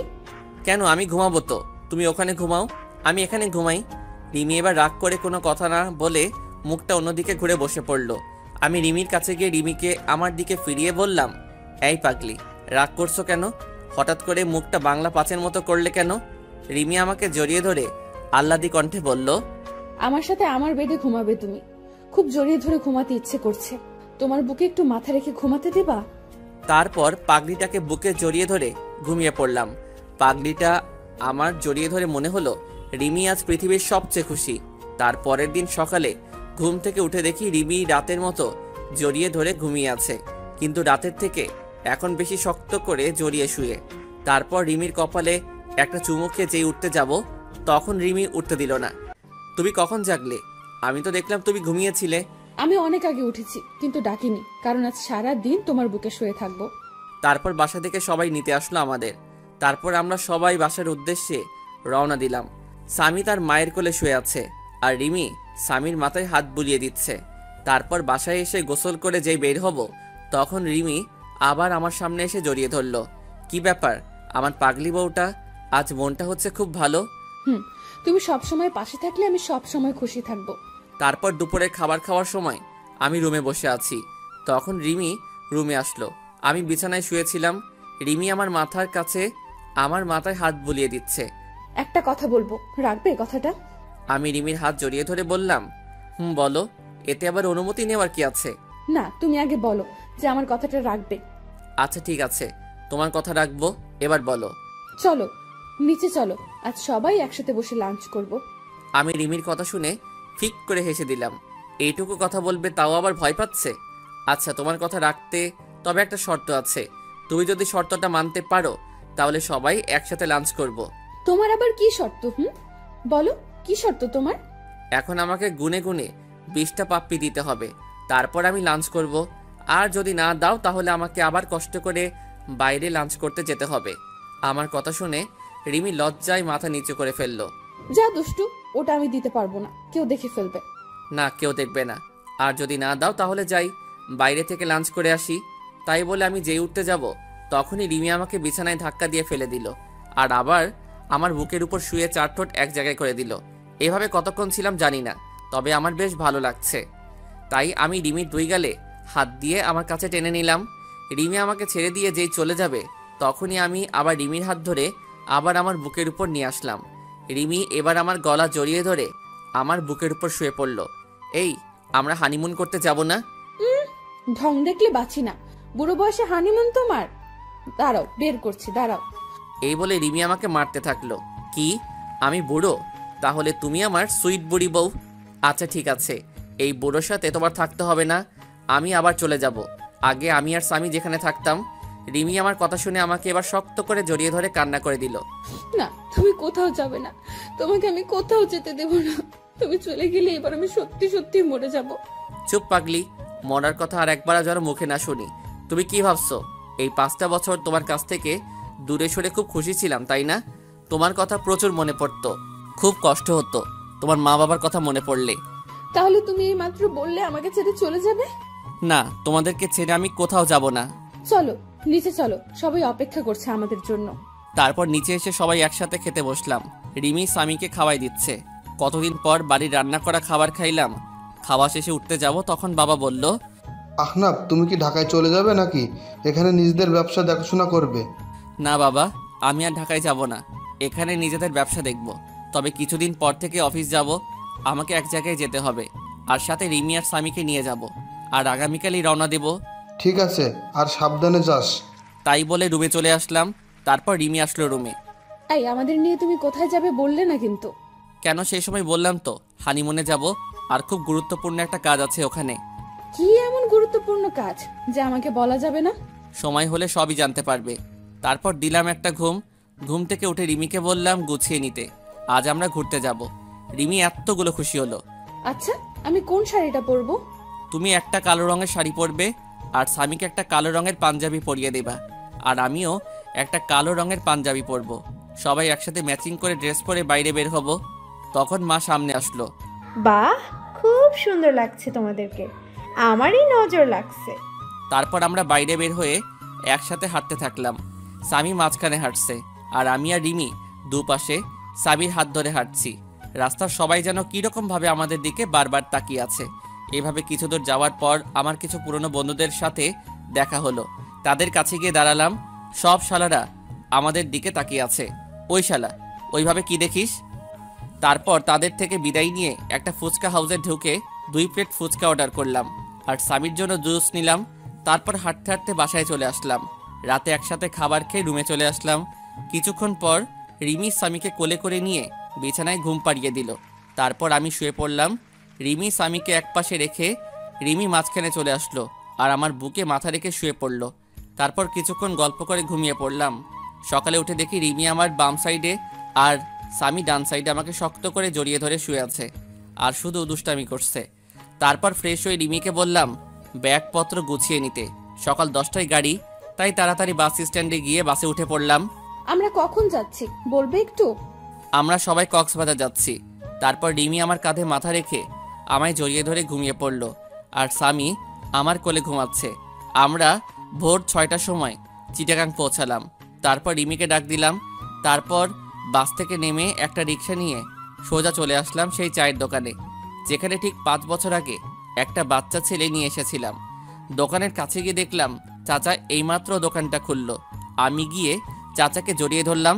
চাচা আমাকে দেখে খুশিতে জড়িয়ে ধরলো। তারপর স্বামী আর রিমিকে ডাক দিলাম। চাচা দেখেন তো চিনতে পারেন কি না। ভালো করে দেখলো, কিন্তু স্বামীকে চিনতে পারছে না। চাচা আমার সেই ছোট ছেলে যাকে আপনি আশ্রয় দিয়েছিলেন। তারপর চাচা স্বামীকে কোলে তুলে নিয়ে খুশিতে কান্না করে দিল।